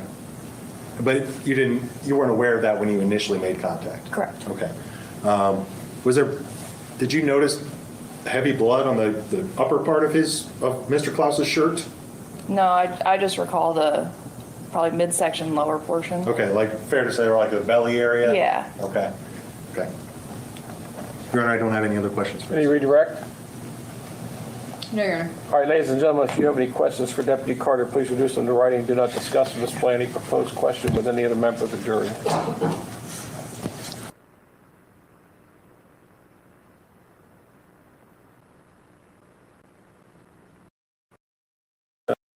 One question. All right, Deputy, the members of the jury have just one question that I'm going to read, and you'll answer it. The attorneys may have follow-up for you, okay? Okay. Did Carl Clouse appear to be under the influence? Yes. All right, any objections or any questions based on the jury's question? No, Your Honor. Just maybe one follow-up, Your Honor. Was he able to be responsive to your questions? Yes. No further questions, Your Honor. All right, Deputy, you may step down. Thank you. All right, ladies and gentlemen, at this time, we're going to go ahead and break for lunch. It's 12:24, and we are going to break for a full hour, come back at 1:30. Remember my instructions, do not discuss with anyone or with each other or allow anyone to discuss with you when you're present anything about the case. When you return to the courthouse, you're free to leave for lunch, but when you return, it's important that you return directly to the jury room. You're not permitted to wander the halls of the courthouse, okay? So I will see everybody back here at 1:30. All rise.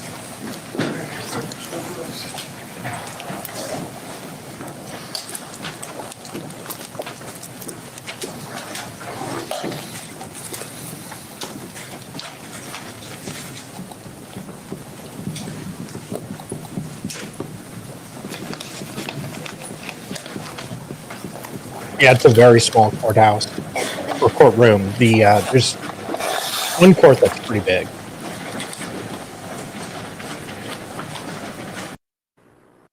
So we are on lunch.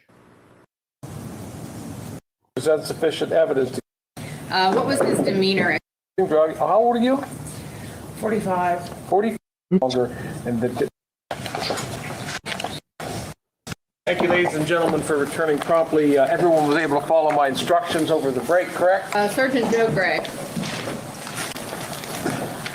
Deputy, raise your right hand. You swear from the testimony you give these proceedings to be the truth, the whole truth, and nothing but the truth, so help you God? I do. Yes.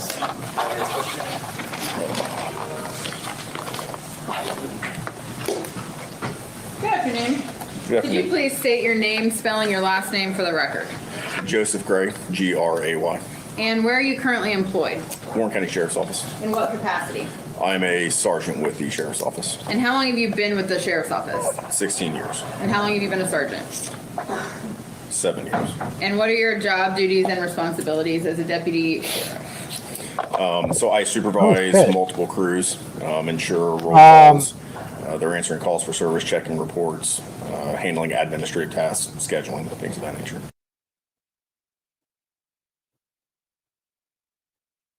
I'm just looking.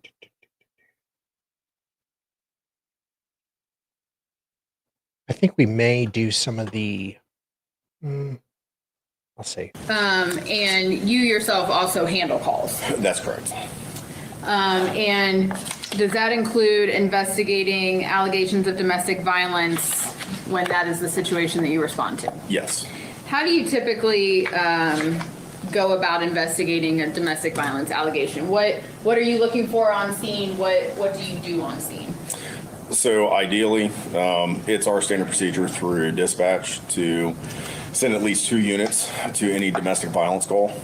So with 2 units on scene, we would separate any parties involved, attempt to interview them separately. So there's no coercion or anything of that nature. Try to get an accurate statement from both. Gather any evidence to include photos or physical evidence at the scene, and then take the statements and the evidence that's present and use that to make the best judgment as far as what occurred. And are you looking to identify, or are you hoping to identify the primary aggressor? Yes. What does that mean to you when you hear primary aggressor? So we generally look at it as it can be who caused the most physical harm or who initiated the altercation that resulted in physical harm to a person. Okay. And have there been, I imagine in your career, you have in fact responded to domestic violence calls? Yes. Investigated domestic violence calls? Yes. Have you ever had the occasion to arrest both parties? I have. On a domestic violence call? Yes. Is that uncommon? It is not uncommon. It's a little more rare than a normal domestic violence call with one primary aggressor, but if we're unable to determine who was the primary, both parties have similar, what we consider a similar level of injury. Okay. And you've got 2 conflicting statements, then if it warrants, we will arrest both. Okay. If there is a third-party witness who's not involved in the domestic altercation itself, is it important to talk to that person? Absolutely. Were you so employed and on duty on August 2nd of this year? I was. And did you have occasion to respond to 2479 Mason Montgomery Road, lot 74? I did. Where is that located? It's in Turtle Creek Township, south of Hamilton Road off of Mason Montgomery Road. And is that in Warren County? It is. And how many units ended up responding to that scene? By the end of the call, I believe we had 5 units on scene. And we heard from Deputy Carter. She was first on scene. As You were not. I was not. Okay. I was the 4th on scene. Okay. So what is the situation when you arrive on scene? When I arrive on scene, Deputy Carter is with Mrs. Clouse. Deputy Charlie Hale is with Carl Clouse. Okay. And Deputy Levi McClellan is with Daniel Clouse. Okay. And so did you kind of talk to all of those different deputies to kind of get a status of what they knew and what you think you had going on? Throughout the call, yes. Okay. And at some point, did you ever speak to Daniel Clouse? I did. What was his demeanor as you spoke with him? He was calm, but when he was sitting on the front steps of the trailer, had a towel holding the injury to his arm, cigarette in his mouth, and I approached, asked him to explain what had occurred, and did he do that? he did. And was he cooperative with you? He was cooperative. Speaking of white trash. Ella! That'd be you. Yeah. Yeah. How are you? I'm all right. How long did you live with your parents for? Well, not that long. Now tell me, what age did you leave? 29, I bought my first place and moved out. So you lived with them till you were 29? Yeah. Right. In my defense, we owned a family business. And like, I couldn't really go to another job to get more money because I was helping them. Really? Yeah. Yeah. So you live at home. Yeah. And you work for your family. You still work for your family. Yeah. And you went and bought a condo. Mhm. And that's that at 29. Yeah. Well, no, when I moved out. I'm sure 18. 19, yeah. Okay. Anyway, who's white trash? Me? Not me. Oh. Okay, bye. We're both white trash, but anyway. I know. So yeah, I think defendant is going to testify soon. Oh, yay! Yeah. So since you're here, I was thinking of ending, but since you're here, maybe we'll keep going. Defendant looks a bit like Woody Allen. Yeah, or Bubbles from Trailer Park Boys. I don't know who that is. Oh boy. You gonna bring that up for me? I am. Sweet. Hey, beautiful. Hey, Maddie. MLS, you moved out at 20? Good for you. Hey, Tracy. JD Vance's people. Hey, Paul. How are ya? So that's Bubbles. Oh, okay. Yeah, no, I've seen him before. Yeah. But he's got more hair, I think. True. Yeah. It's like, okay, so it's a bit of a cross between him and Woody Allen. Yeah. Mm. Nice. Well, you wouldn't want to look like either of them. No, definitely not. No. So I haven't been watching for like the last half hour. What have I missed? Nothing too major. The son testified. Mhm. Defense didn't do a really good job crossing him. He's not great, that guy. I don't like him. No. Apart from the fact that his gut sticks out, like he's just not a very good defense lawyer. Yeah. He lost last time we watched him. Yeah. Well. He lost bad. It's pretty hard to lose in Warren County. That's very true. Mm. The one thing I'll say is the son comes across like very minimizing his part in the conflict. I bet he does. Just woe is me. I didn't do nothing. I was just trying to protect my mama. Is his name And Lauren?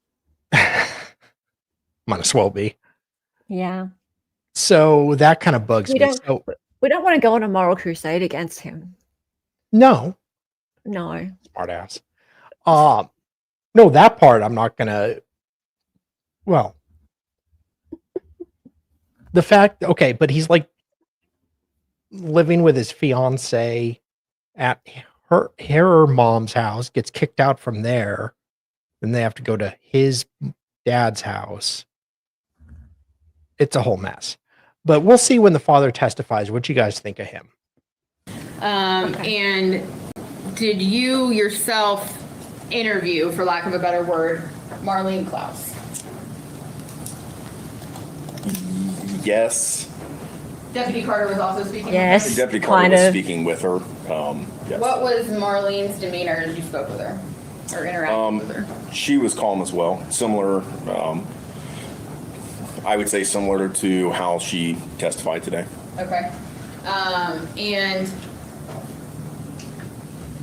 was what Marlene was telling you and what Daniel was telling you, were those consistent? Yes, they cooperated with one another. And you heard Daniel's testimony that he had placed the knife kind of on the ground. Mm-hmm. Is that where you found the knife? Or Yes, had somebody already recovered it by the time you got there? When I walked to Daniel's location, I asked Deputy McClellan if he knew where the weapon was at, and he said, yeah, it's right here, and it was laying on a landscaping timber, essentially, at the front of the north, it'd be the north end of the trailer. Okay. And it's a folding knife, right? Correct. Was it unfolded or folded when you? I believe it was unfolded. Okay. And I'm going to show you what has been previously testified to as State's Exhibit 12 and ask if you could open. Yes. This. You want to? Oh, you got it? Yes, sir. There's a pretty purple one.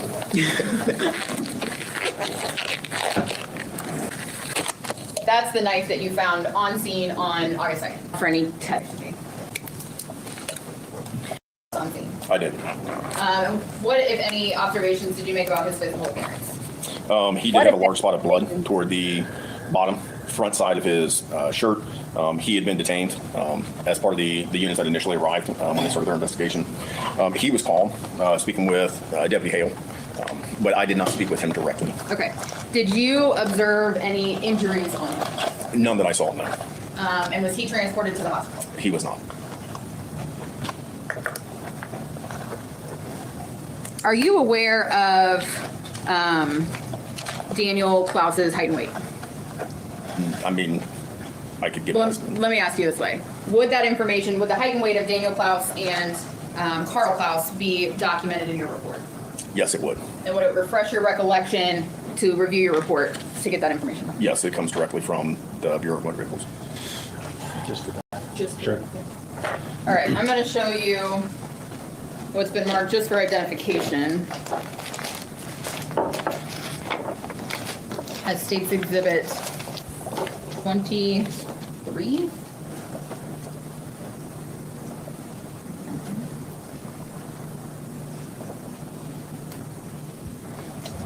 And ask if this if reviewing this will refresh your recollection.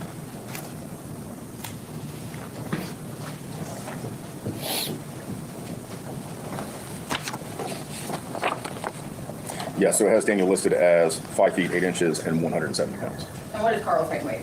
He is 5 foot 10 inches, 165 pounds. Okay. And when you physically observed them on the scene, did they appear to be of similar size? Roughly, yes.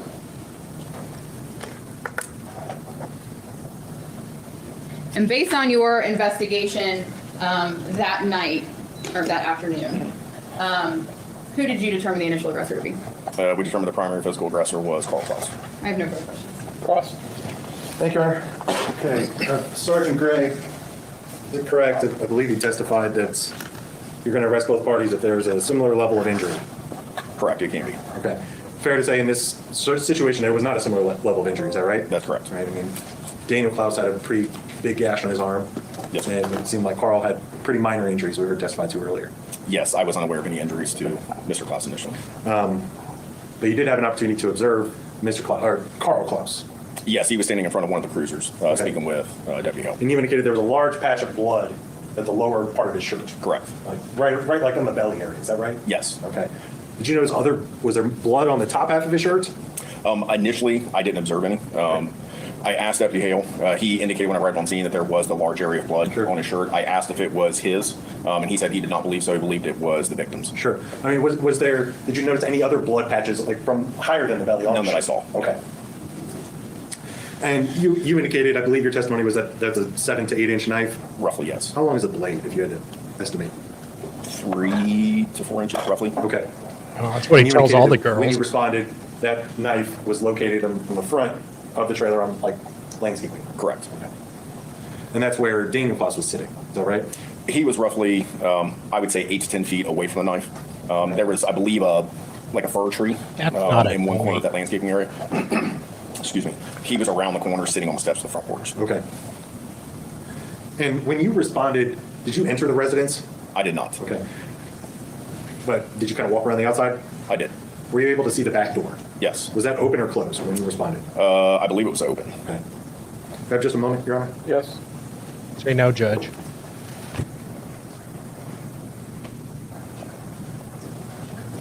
No further questions, Your Can you Honor. read David, that? do you want to come on? Ladies and gentlemen, if you have any questions for Sergeant Gray, please reduce them to writing. Do not discuss or display any proposed question with other members of the jury. I haven't seen you in ages, David. Come on, say hi. I know. He just comes on to harass me Yeah. or comes into chat. He doesn't even pay anymore. Exhibits with them that have been identified. I have to do that outside your presence. So I'm going to do that. So I'm going to let you go back to the jury room and stretch your legs and your stutter.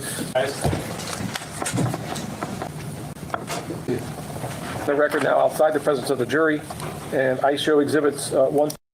Okay, skip this. Oop.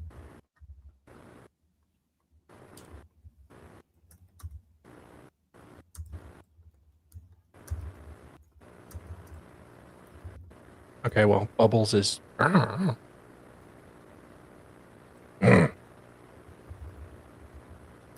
on, we want sound, Judge.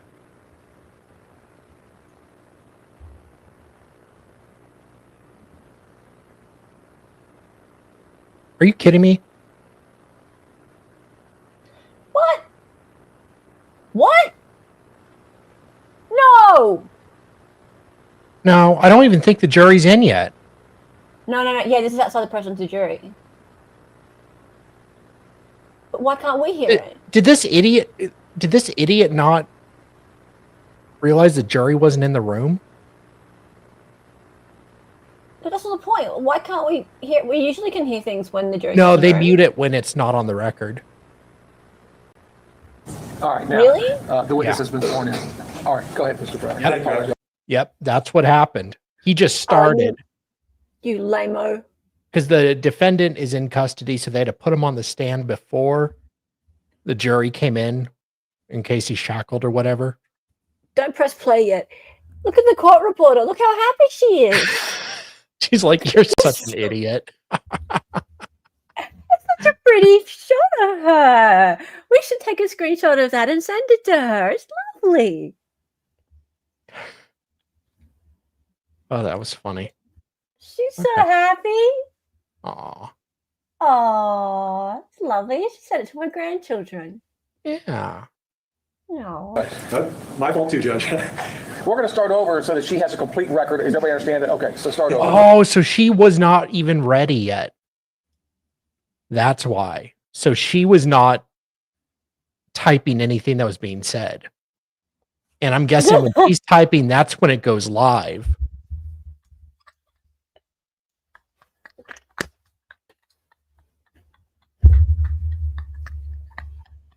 Maddie, yeah, she had a good night last night.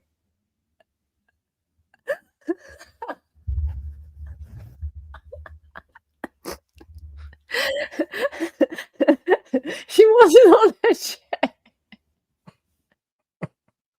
Yeah, it's kind of important, dude. You know, it'd be nice to kind of make a record of this. Especially your clients probably want a record.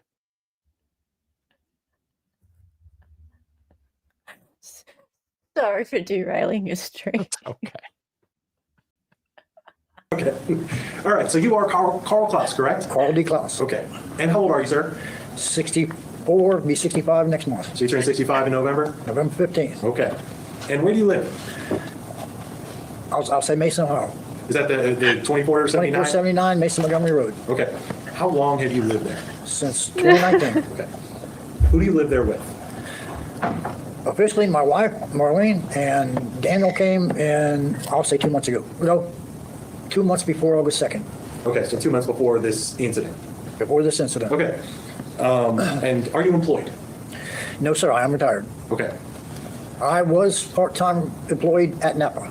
Okay, well, so in August 2nd of 2025, were you working at that point? I was working part-time for Napa. Okay, for Napa. Napa. Okay. And that's The auto parts store? Yes, sir. Okay. What were you doing for I Napa? was a delivery driver. Okay. And what were your hours like? I was working 9 in the morning till 4:30 in the afternoon. Okay. How many days a week? I actually work 5 days a week. I was still considered part-time. I gotcha. Okay. And so the week of August the 2nd, were you working that week? Yes, sir, I was. Okay. And what day of the week was August the 2nd? Do you recall?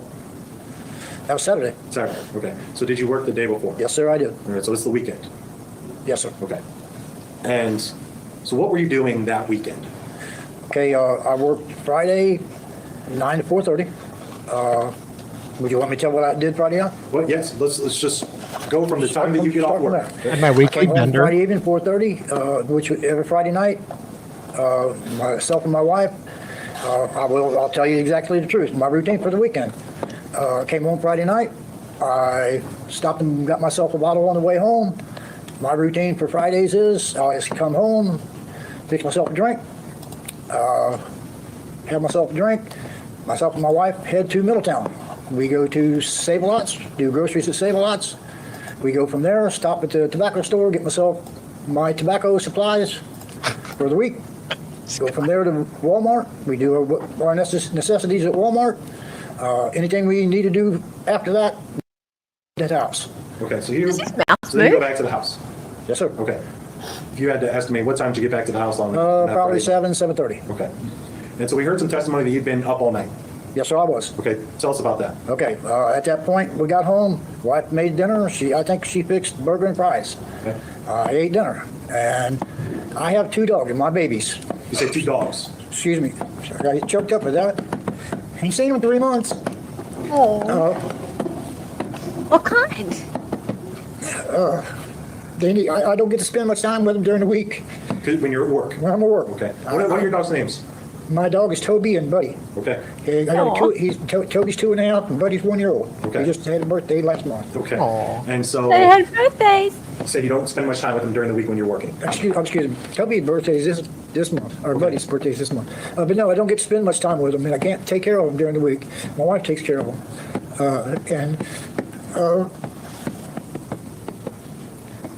I got to do what I can for them on the weekends. So my Friday night, every week, I stay up all night Friday night. And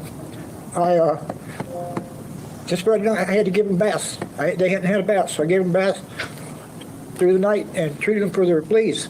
They got flea problem. Okay. And I would estimate, go ahead and get this out of the way. How much did I drink? Well, here, we'll slow down this stuff. I'll ask you the question. Okay. So, What?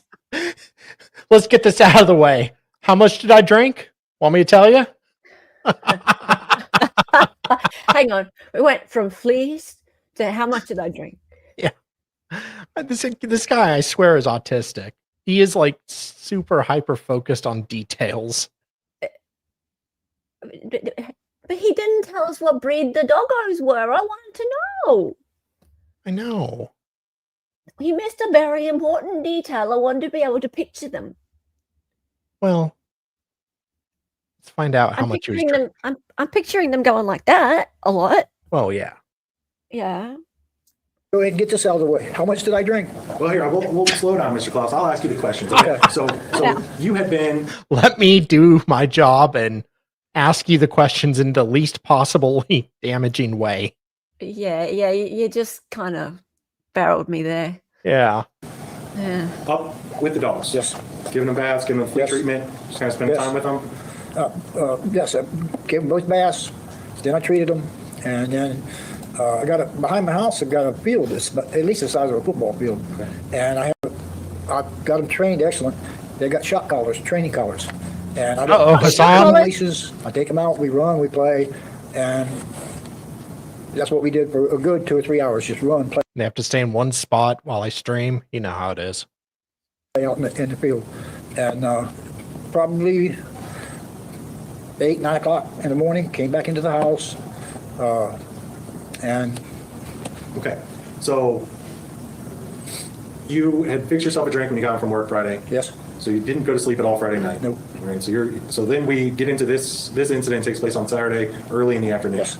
Okay, so from that period of time, right, from Friday to get home from work until Saturday, I think the police, if I'm looking at the report correct, it looks like they responded about 2:30. I think the incident occurred around 1 o'clock. Okay, I apologize, I was One? eyeballing it. How much did you have to drink in that period of time? Okay, I Oh, use boy. a 20-ounce thermal cup. Okay. One of those insulated cups? From the time, Okay, when you're doing hard liquor in a cup, that's how you know you're a big drinker. When you can't exactly measure how much you're drinking easily to quantify it, you might have a problem. When you can I tell your thought- doc, I thought it was when you started getting the mouthwash out, like the liter bottles of mouthwash, and you just like chug in the mouthwash. That's when you got a big fucking problem. yeah, Did you get to the mouthwash stage? no, No. I just did the vodka.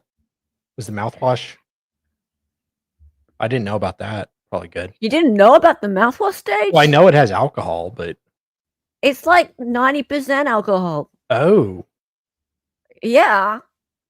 It's cheap, it's disgusting, and you can just chug it. isn't it really dangerous for you though? It's very bad. Yeah. It rips apart your insides. Yeah. The mouthwash is for when they cut off your booze supply. Yeah. Yeah. Yeah. It's very bad. Better off drinking NyQuil. I wish we had NyQuil here. Ooh. Yeah. Yeah. No, I just stuck with vodka. Yeah, but you're right. So, like, when they don't know Yeah. how much they've drunk because they're just like blah, out of Yeah. the bottle, basically. Yeah, Like my doctor's That's what like, that's so for. how many drinks do you have a night? I'm like 4 or 5. I don't know. big gulps. Well, you mean how many bottles I have? Yeah, no, like how many Actual drinks? bottles? Only 4 or 5 drinks, this size. God. Oh, Jesus I kind of just top it off throughout the night, but yeah. I wouldn't have a clue. Yeah.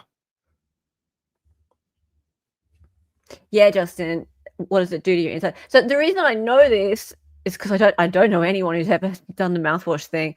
My I brother. used to watch, the whole that addict show. What was it? Intervention or whatever. And yeah, there was this one episode where there was this woman and Yeah. she literally had like the giant bottles of Listerine. Do you guys have Listerine? Yeah. Yeah. And yeah, she'd just go down to the shops and buy the giant bottles, and there were empty ones all over her house, and she was just chugging them.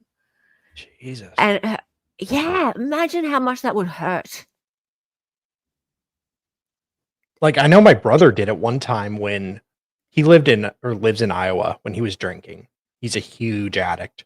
And like, there was like sober times in Iowa, like on Sundays, and you wouldn't be able to buy alcohol until like 11 o'clock, and it's the middle of the night and he already drank it all. So he's desperate and like he drinks mouthwash.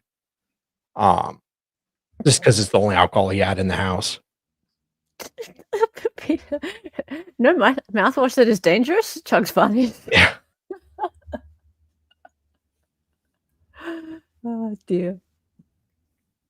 Vog used to go through a liter bottle nearly every night for 4 years when my mate lived with me. Oof. That's almost what I was doing.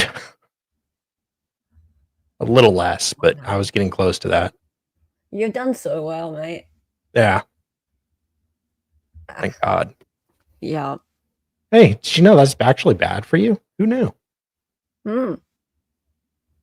So happy for you. Yes, it's a thermal cup with a lid and a straw.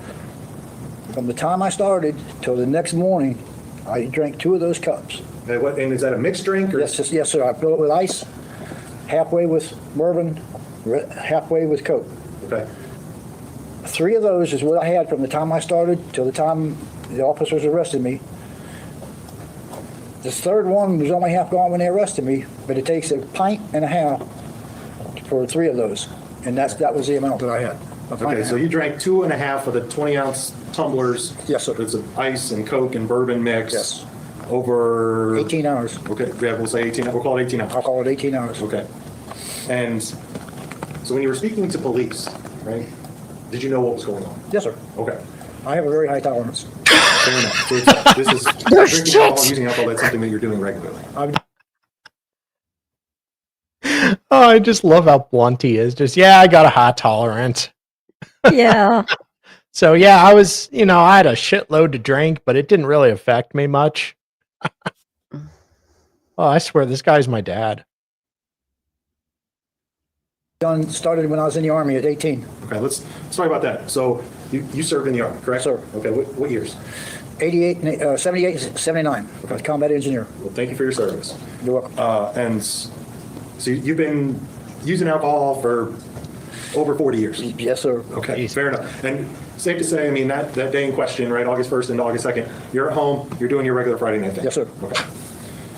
And at some point, you get into an argument with your son. Is that right? No. Okay. It wasn't an argument. Well, then what happened? Okay. First of all, he didn't come to live with us because I needed him to help me We'll work talk on the about trail. this one thing at a time. Okay. Yeah. I had been expecting him to help me work on the trailer. So that's Saturday. That's not what, yeah. I had been waiting for him to get up, Okay. and we were going to work on the trailer, but I had not seen him at all that morning. My wife says he had gotten up, and she had seen him, but I had not seen him. So it got to be, I guess it was about noon, and there was a part that needed to be put on my car. Had been for a long time. So I decided, well, and I told her, I'm going to go ahead and work on my car. So I pulled it around back. And just to, not to interrupt you, but that is your car that we saw in the pictures. Yes, sir, It's parked alongside 2007 the back. Nissan Murano, my car. Okay, go ahead. I pulled it around back, jacked it up, took the front wheel off, went back inside, left the door open, back inside, got the tools that I needed, took them and put them on the kitchen table. and took what I knew I needed immediately for the first portion of the operation, which is to remove the front wheel hub. Got as far as I could go, then I needed the next set of tools. Back inside, and when I went back inside, I will admit, I was a little irritated What were you irritated about? that he had not been out of bed yet, Okay. And so you're irritated that he hasn't been out of bed. right? And what happens next? My wife was sitting in the living room. Now, the kitchen, as soon as you walk into the door, well, they've already showed the pictures of how the arrangement is at my home. As soon as you walk in the door, you saw the laundry room straight ahead, go left, there's a kitchen. Well, a kitchen counter separates the living room from the kitchen. Okay. Your sink, countertop, what have you. The table, as you're going into the kitchen, is to your right. The kitchen table. That's where my tools and stuff I had, and the auto part. I got my tools and what have you, and I'm irritated. He's not out of bed, and I walked over to the kitchen counter and looked at my wife, and I says, "Is that all he's done since he's been here? Is lay in there in the bed, other than cut the grass the one time?" And he heard me say what I said. He said that we were arguing. We were not. I was not arguing with my wife. I was not raising my voice. He just overheard what I said. Okay. And the door flies open, and out he comes. And I haven't. It was loud. I don't know what he said what he first said, but can I use the language that he used? Well, sir, I want you to be as truthful as you can. What I do know that he said was, That's so funny. "You need to shut your fucking mouth." Okay. That's not all. But wait, there's more. This guy is just gold for clips. I love this guy so much. And he comes off as very honest. I believe him. Yeah, like he isn't trying to downplay his fault. You know, he's like, "Yeah, I was drunk." Yep. I said, "Daniel, I don't have to shut my mouth." And he says, "I told you to shut your fucking mouth." And I said, "Daniel, this is my house. We If you need don't that. like it, you can leave." And he says, "Got 30 days in, Dad." And what did you take that to mean? He says this to me many times. Daniel's lived with us off and on since he got out of high school. Okay. I've raised his kids. He said this to me many times. When he tells me, "I got 30 days in, Dad," that means, "You want me out, go get me an eviction notice." Yep. Okay. And so is that something you guys have argued? So yeah, son was a piece of shit, sounds like. Look, I mean, I gotta say, the whole family seems kind of trashy. Well, No yeah, I'm offense. not saying the father is, white royalty here, No. but the son to go to his parents' house and then after 30 days be like, "Haha, you can't get rid of me. You have to evict me. You have to go through the courts and spend months to get me out." Yeah. That's lame. Yeah. Yep, that's shithouse. Shithouse. Do parents need to go through eviction process on their adult children? Anyone that lives there or has lived there for a set period of time, that's considered their home at that point. So you have to go through the process. I was going to ask also, like, the fact that they're in court and it's a felonious assault, right? And the mother and the son are sitting over on the prosecutor's side. Yeah. I was going to ask, like, whether or not it makes any difference whether they want the charges pressed or not, right? Like, Yeah. it's the state pressing the charges. The state's decided to press the charges, right? Correct. So But it seems like they're pretty fucking mad about it too. the wife is just being honest, I think, as best she can, because she had a stroke and her memory isn't great. The son, it sounds like, probably is okay with pressing charges. But even if he wasn't, they could still proceed without his. They could do it anyway, but it would be harder for them if It would be he hard. wasn't. complicit with it because, they need his testimony. I mean, they could subpoena him. He'd have to get up. Yeah. But if they weren't, like, on the same page, it would be harder to, like, his testimony wouldn't be favorable to them. Yeah. It's shit when the same family all ends up in court together. I know. It's what must living together be like? Right? Yeah. About in the past? Yeah, because he said that we argue a lot. It's because Daniel likes to live on me. Don't work half the time, most of the time. Daniel's, he's like he said, he's an excellent welder fabricator. But very seldom has he held a job for more than 3 to 4 months at a time. Okay. We'll circle around to all that. Let's talk about August the 2nd. This right? day. So that Okay, now, after he said that, told me to shut my mouth and all that, I looked at my wife and I says, heard that before, ain't we, babe? And I turned around and walked back out. Took my tools, back outside, back on the car. Back to work on the car? Yes. Okay. And I think we saw in some of the pictures right there, you've got like the tires off the car. Tires off the car. And so you're working on the front left wheel. Wheel. Okay. So you go back outside. Yes, What sir. happens next? Okay, I got to, as far as I could go with that. And actually, I didn't actually take, I got as far as I could go with it, but I didn't actually take the correct tool, one of them. I needed a different extension. Good for you, half Irish. Just I'd be the shut same. off. Sure, take your time. So you No, need to go back in my to grab a different tool. I had to have a different extension. And while you're doing this, you're going back and forth multiple times. Yes. Right? Is that back door that we see in some of those photos, are you shutting The door it? stayed open. Okay, why is the door open? The door stayed open for one, so I didn't have to keep open, shut, and also because, as I said, when I'm home like that and it's during the day or going in and out outside, I keep training collars on my dogs so they can stay out with me. They have freedom to go in and out, in and out, in and out, and I have controllers where if they start wandering off like I do, and I don't abuse my dogs. They got buttons on it. Oh, really? I can either shock them or I can hit a button and it'll beep. I've got them trained. They know if they hear that beep, they either do what they're told, what they're supposed to do, because they know if they don't do what they're supposed to do with that beep, next comes a shock. Okay. So Really, sir? all I gotta do is hit a beep, and here they come. So you have the back door open for both you and the dogs? Me to and be the able- dogs, Okay. yes. And so you need to go back in to get another part. I need to go in to get an extension. Okay. Yes. And what happens next? I go in, and I will admit, anything that I say here today, you or the lady here, I don't remember your name, ma'am, but you're more than welcome to call my wife back up and ask her. She will not lie for me. She'll tell you she won't lie for me. Ask her anything that I've got to say. Okay.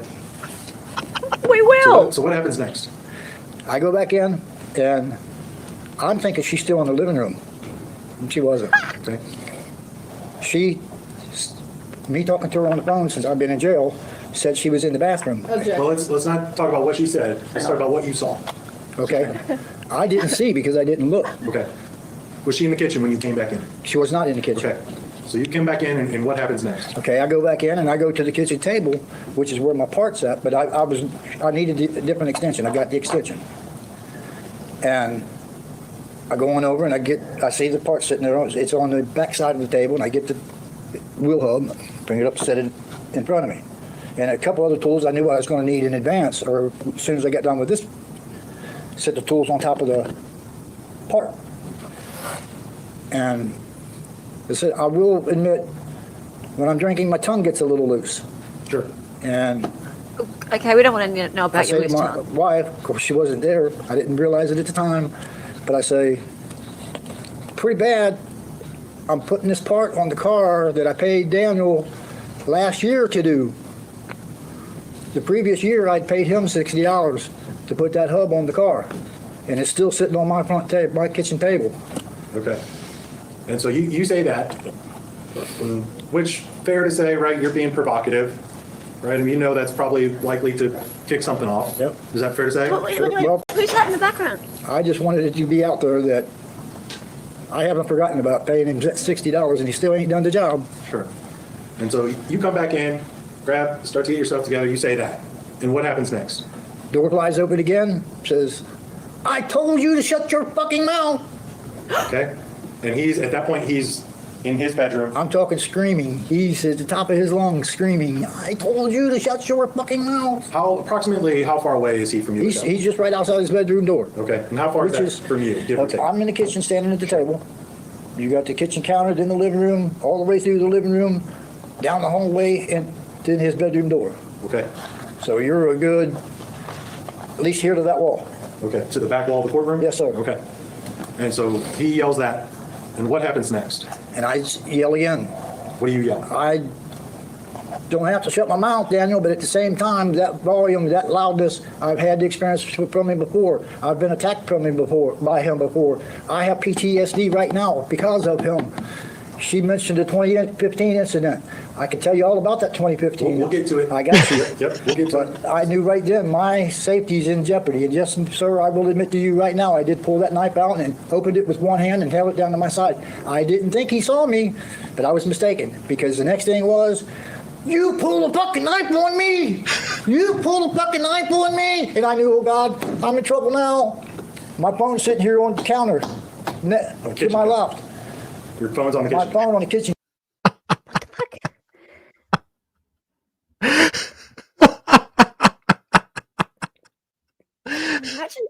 Imagine going to these people's house for Christmas. Imagine Christmas this year. Oh yeah. You pulled a fucking knife on me! You pulled a fucking knife on me! And I knew, oh God, I'm in trouble now. Oh, I had to get that clipped. It's so amazing. Is that where you went? Yeah. Oh dear. Oh, and thank you so much, Helly. You're so sweet. Oh, I really am. Yeah. 5 Dolly Talk memberships. Thank you. 5 subs. Let's go. Let's go. Let's go. Let's go. Let's go. All right. Speaking of going, I've got to go. Aw. Okay. Yeah. Yeah. I got to go to class. All right. Well, it's been fun having you here. Yes. Yes. Pray for me that I don't get any of my recent streams taken down, everybody. Right. That could happen. But, you know. Okay. I'll see you guys. I'll probably stream tomorrow. Okay, cool. Bye. Bye.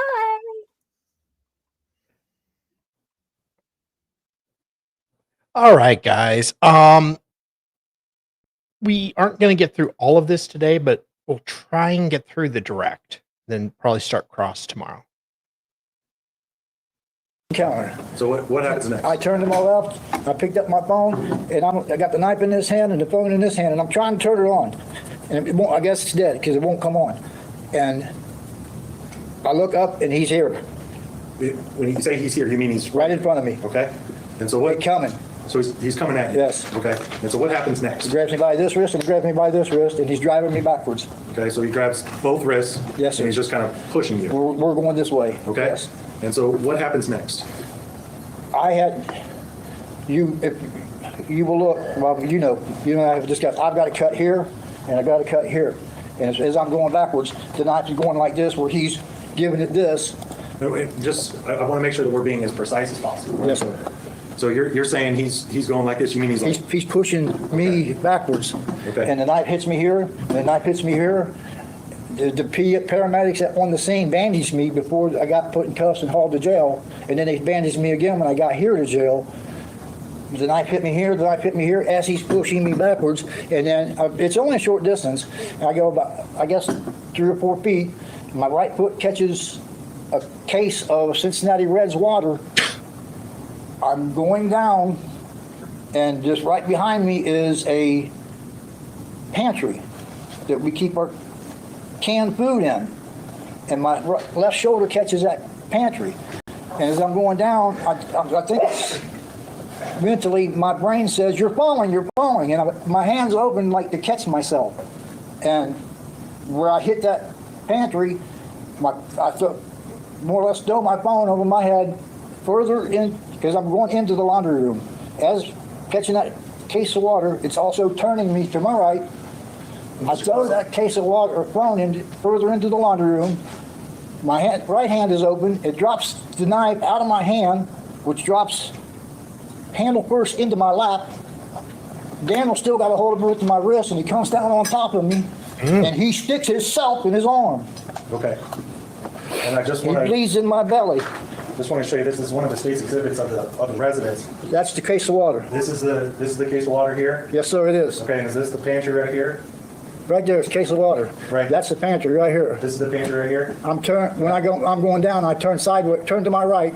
My upper body goes into the laundry room, which is this right here That's that you laundry see. room right here? Exactly. Okay. Yes, sir. Okay, so you go to the grounds, and Daniel falls on the knife. As I said, my hand's open, I'm going backwards. My brain is saying, you're falling, and I'm trying to catch myself. The knife drops out of my hand. I had no problem saying I drew a knife. But the handle, she's probably still got the knife. The handle is 5 times or more heavier than the blade. So it drops handle first and onto my lap. And it's happening so fast, it's still like this on my lap as he's coming down on top of it and jabs him in the arm. Okay. That's how he got stabbed. So at no point did you threaten him with the knife like this? No, sir. Did I didn't have time to threaten him with a knife. you stab him overhand like this? No, sir. Okay. If you want me to, I can explain. I was in combat engineers. So you go ahead and explain. I was in the combat engineers, and I had an opportunity while I was in there to have some extra training for hand-to-hand combat. And I was trained how to handle a knife, at a bayonet specifically. And the only time that you would fist hold a weapon like that to attack somebody is if I was on top of him, like he says he was on top of me, and that's stabbing him in the kill type in the heart. Otherwise, if I'm standing up fighting you, I'm going to be using the overhand grip, wanting to jab and stab you. I'm not going to come at you like Freddy Krueger or Jason. Okay. And so you fall to the ground, right? Your testimony is that Danny falls on the knife. Yes, sir. And what happens next?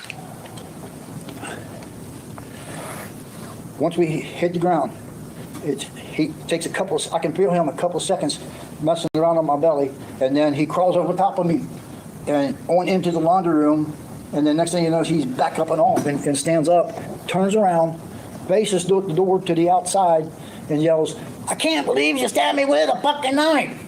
And then turns to the right, goes back into the kitchen, and I can hear him stop about where the kitchen table is at for just a few seconds, and then I hear him again yell, "I can't believe you stabbed me with the fucking knife!" And out the front door he goes. Okay.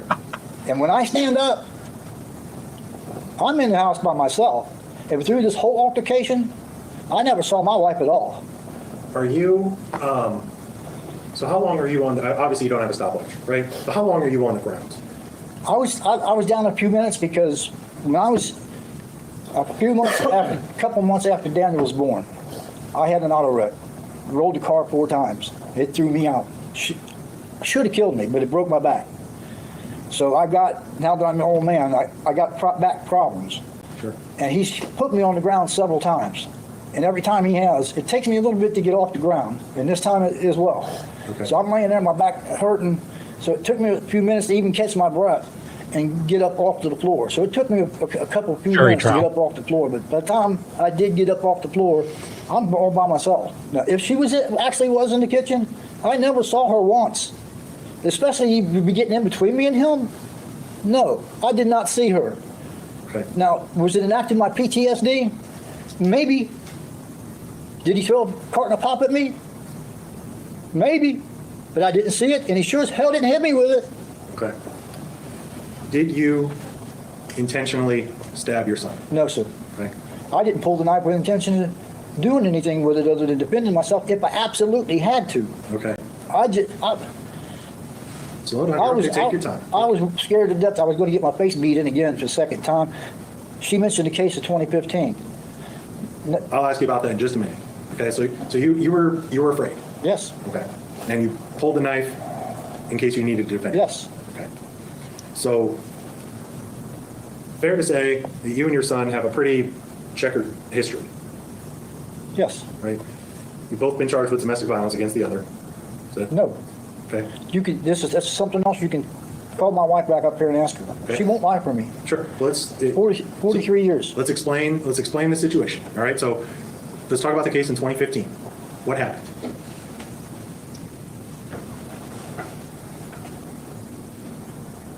It was over my granddaughter. My wife asked my granddaughter to feed their dog. She started talking to my wife like she was garbage. I was sitting in the living room, a wall in between us. That was a different house, a house I owned in Middletown. The wall separated the dining room and kitchen from the living room. I'm sitting in the living room, they're in the kitchen and dining room.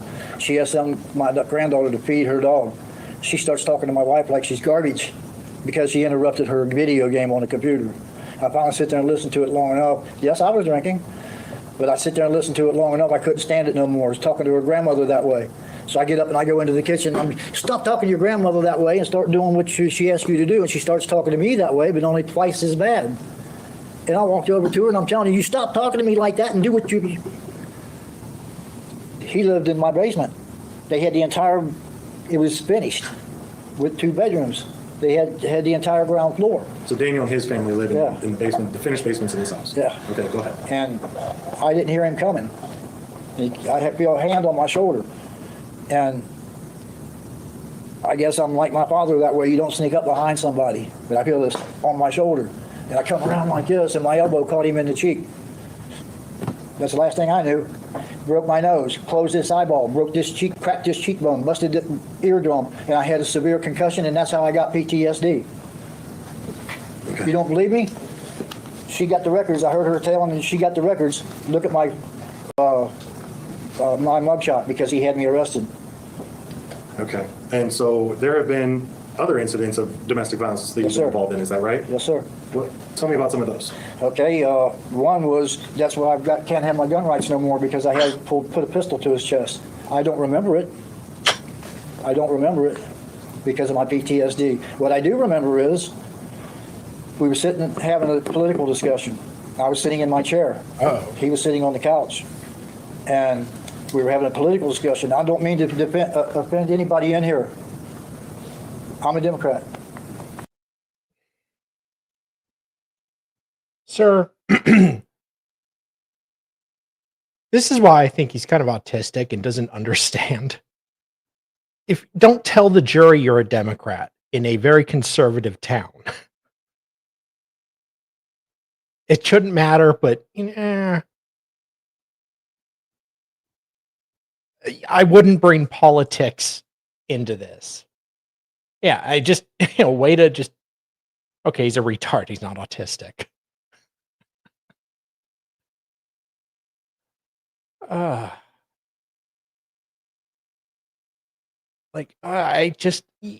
would not mention politics in this. Maybe stay away from that line. He claimed to be a Democrat. The discussion, we were having a political discussion. I don't mean to offend anybody in here. I'm a Democrat. He claimed to be a Democrat.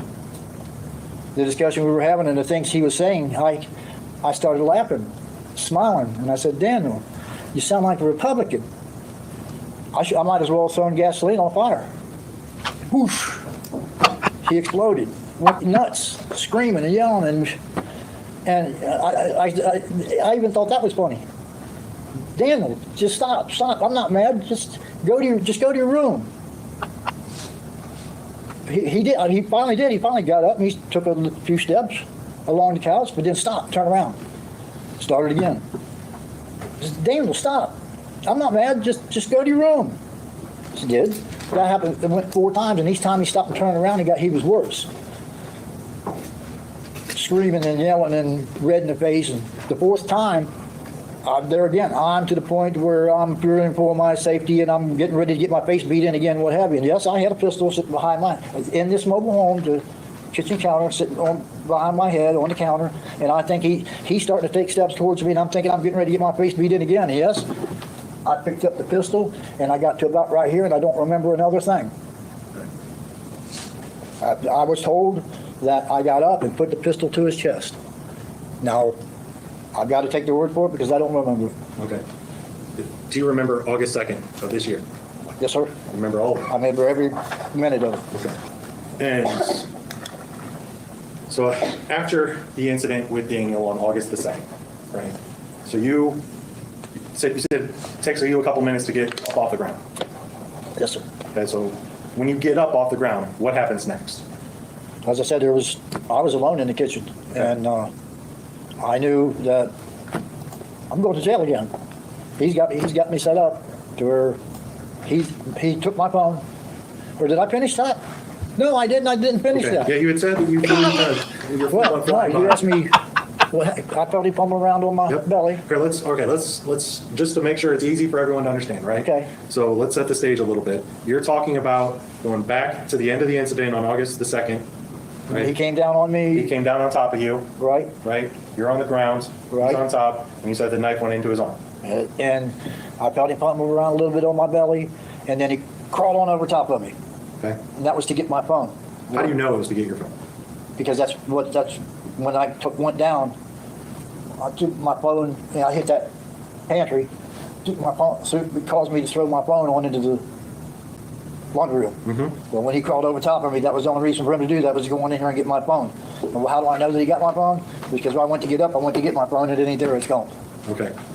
Now, we got more proof of that with the photos that you got, but now he crawled up, got up, crawled back off of me and got himself up, and that's when he crawled his way out.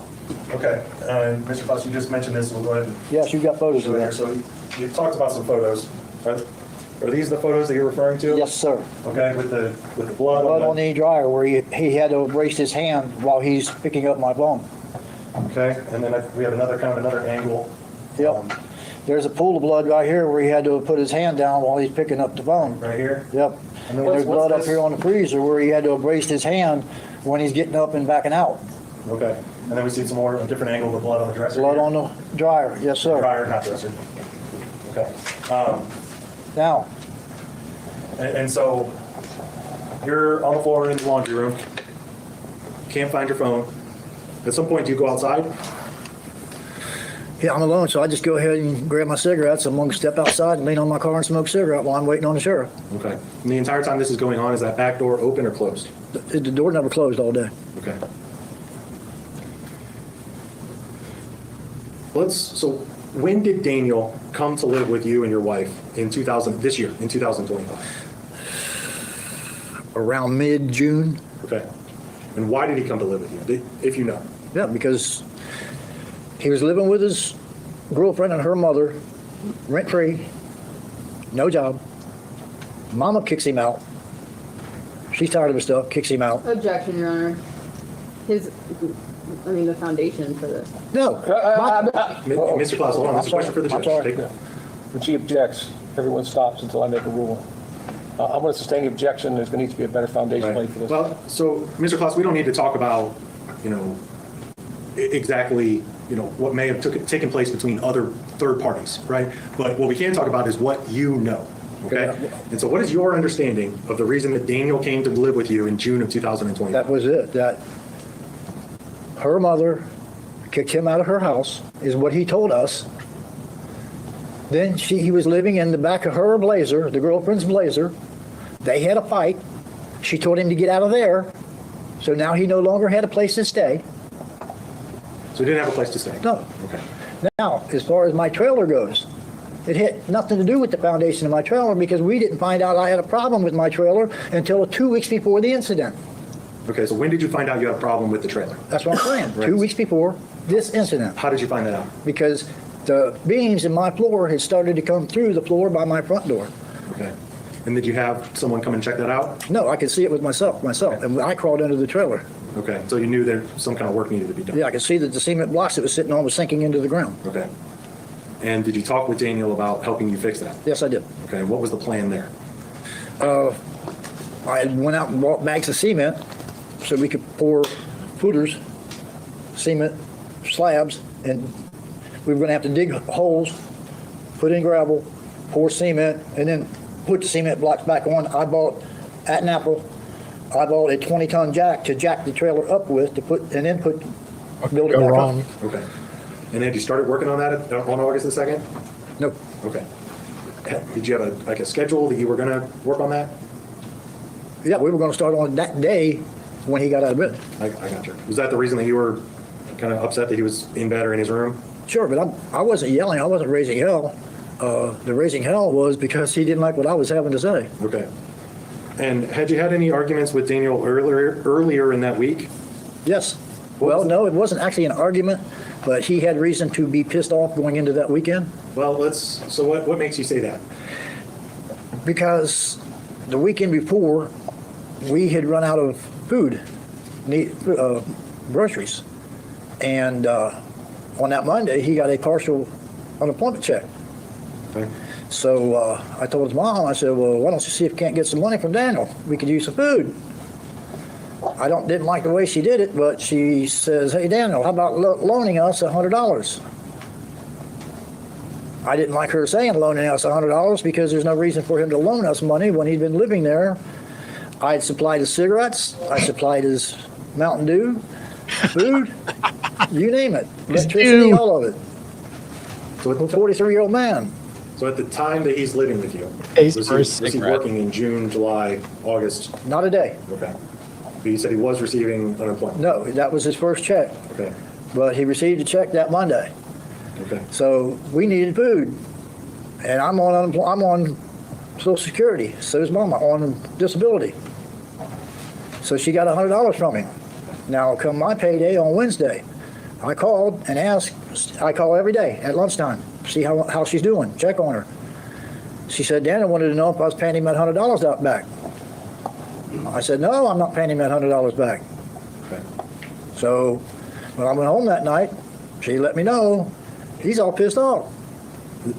Fair to say that you and Daniel have maybe Not not a seen big eye to daddy. eye on household finances? Oh, very much so. Okay. Has that been a recurring issue at times he's lived with you in the past as well? That's going on for years. Okay. Is there any other kind of issues that you guys maybe don't see eye to eye on? No, other than Daniel's got some personal habits that I don't necessarily care for. Okay, what personal habits are those?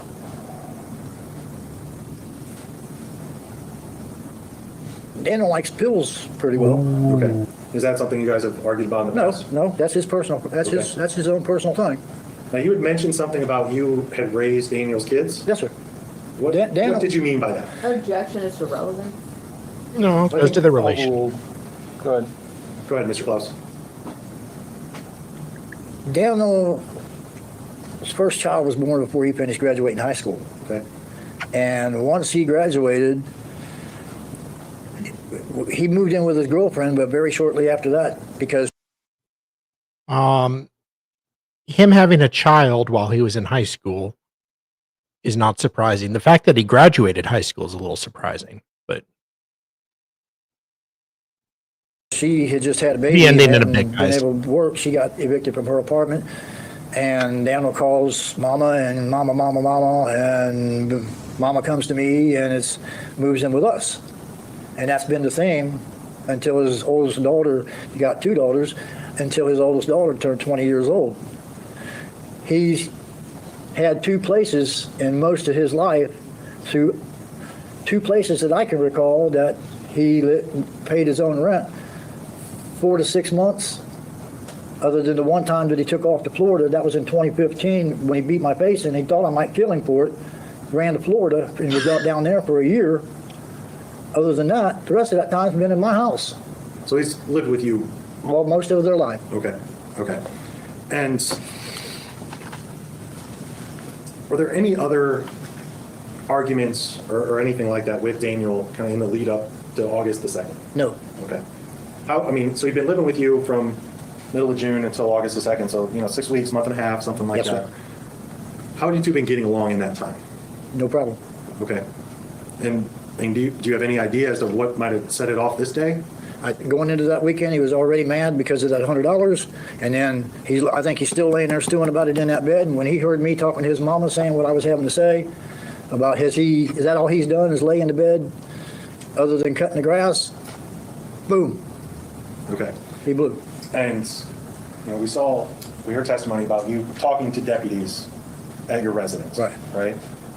You said you had some injuries? I had a cut.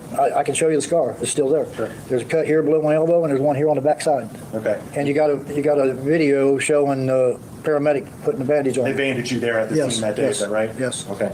And mean, we heard quite a bit of testimony, right? Okay, we're There's about to end blood on the for the lower day. half of your shirt. Yes, that's where when the knife dropped on me and he came down on top of me and stabbed me in the arm and he's fiddling getting that knife. He's leaking blood on me while he's doing it. Okay. Do you recall you had blood anywhere else on your Not a shirt drop. or face or upper body? Or Not a drop. Not a drop? Not a drop. So the blood's all concentrated Right. here. Okay. Right. And then, Now his testimony was that he was standing up and I got him. I would have had it here on my arms or whatever. all concentrated. It's right all here. just a puddle right here. Okay. And then you had some of your own blood on your arm, right? Well, you got a video and it shows it leaking down my arm from here and here. It's leaking down.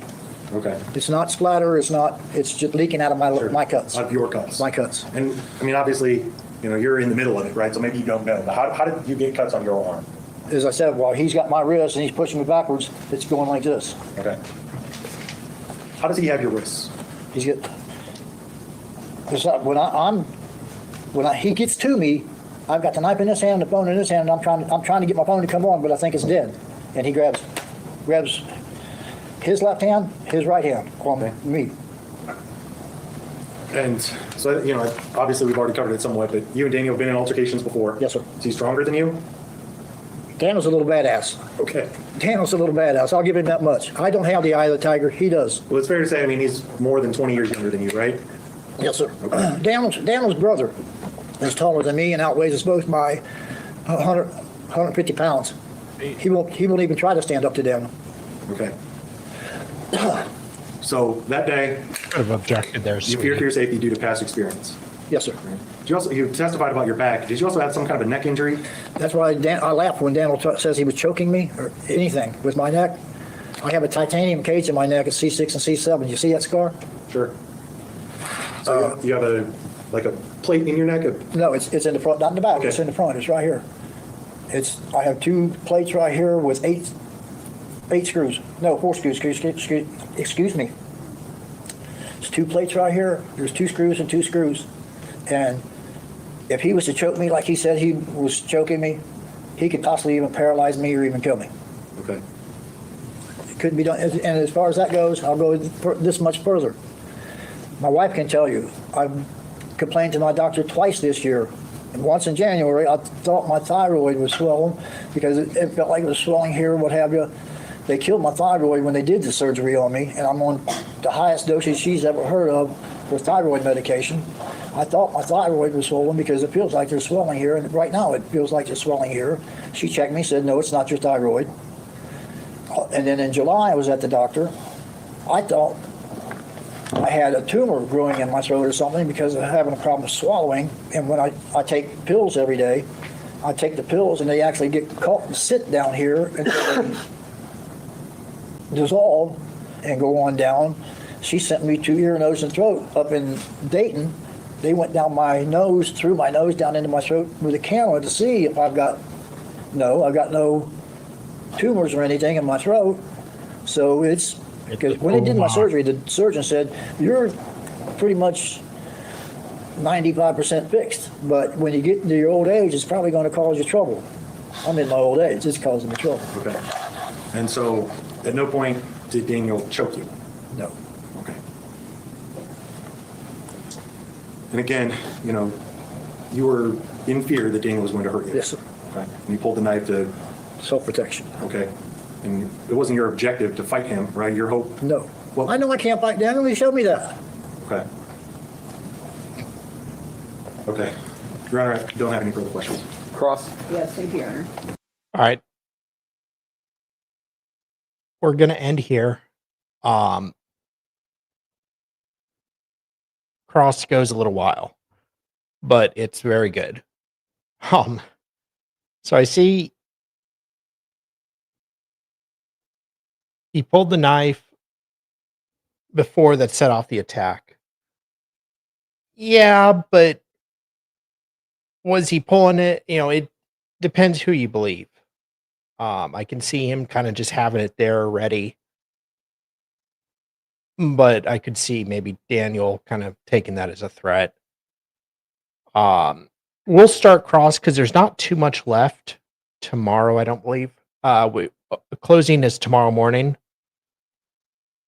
And then we have, hopefully we'll have a verdict tomorrow, but we'll see. So we should have enough for a show tomorrow.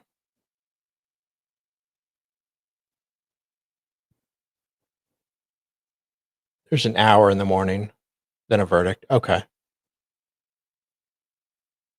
Son said, You pulled a fucking knife on me! You pulled a fucking knife on me! And I knew, oh God, I'm in trouble now. oh, I love that clip.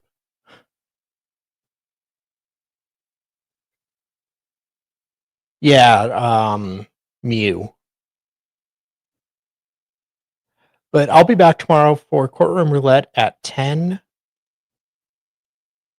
And then we'll be back at 5 p.m. Eastern for the rest of this, hopefully.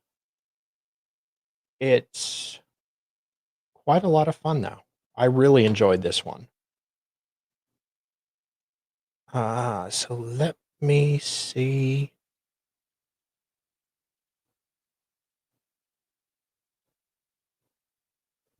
One sec, guys. I think Cat might be still going. Trying to see. Yep, Cat's still going, so I'll send you all over to her. Yeah, just Courtroom Roulette tomorrow morning, and then 5 p.m. Eastern. I'll be home from work and actually doing this stream here.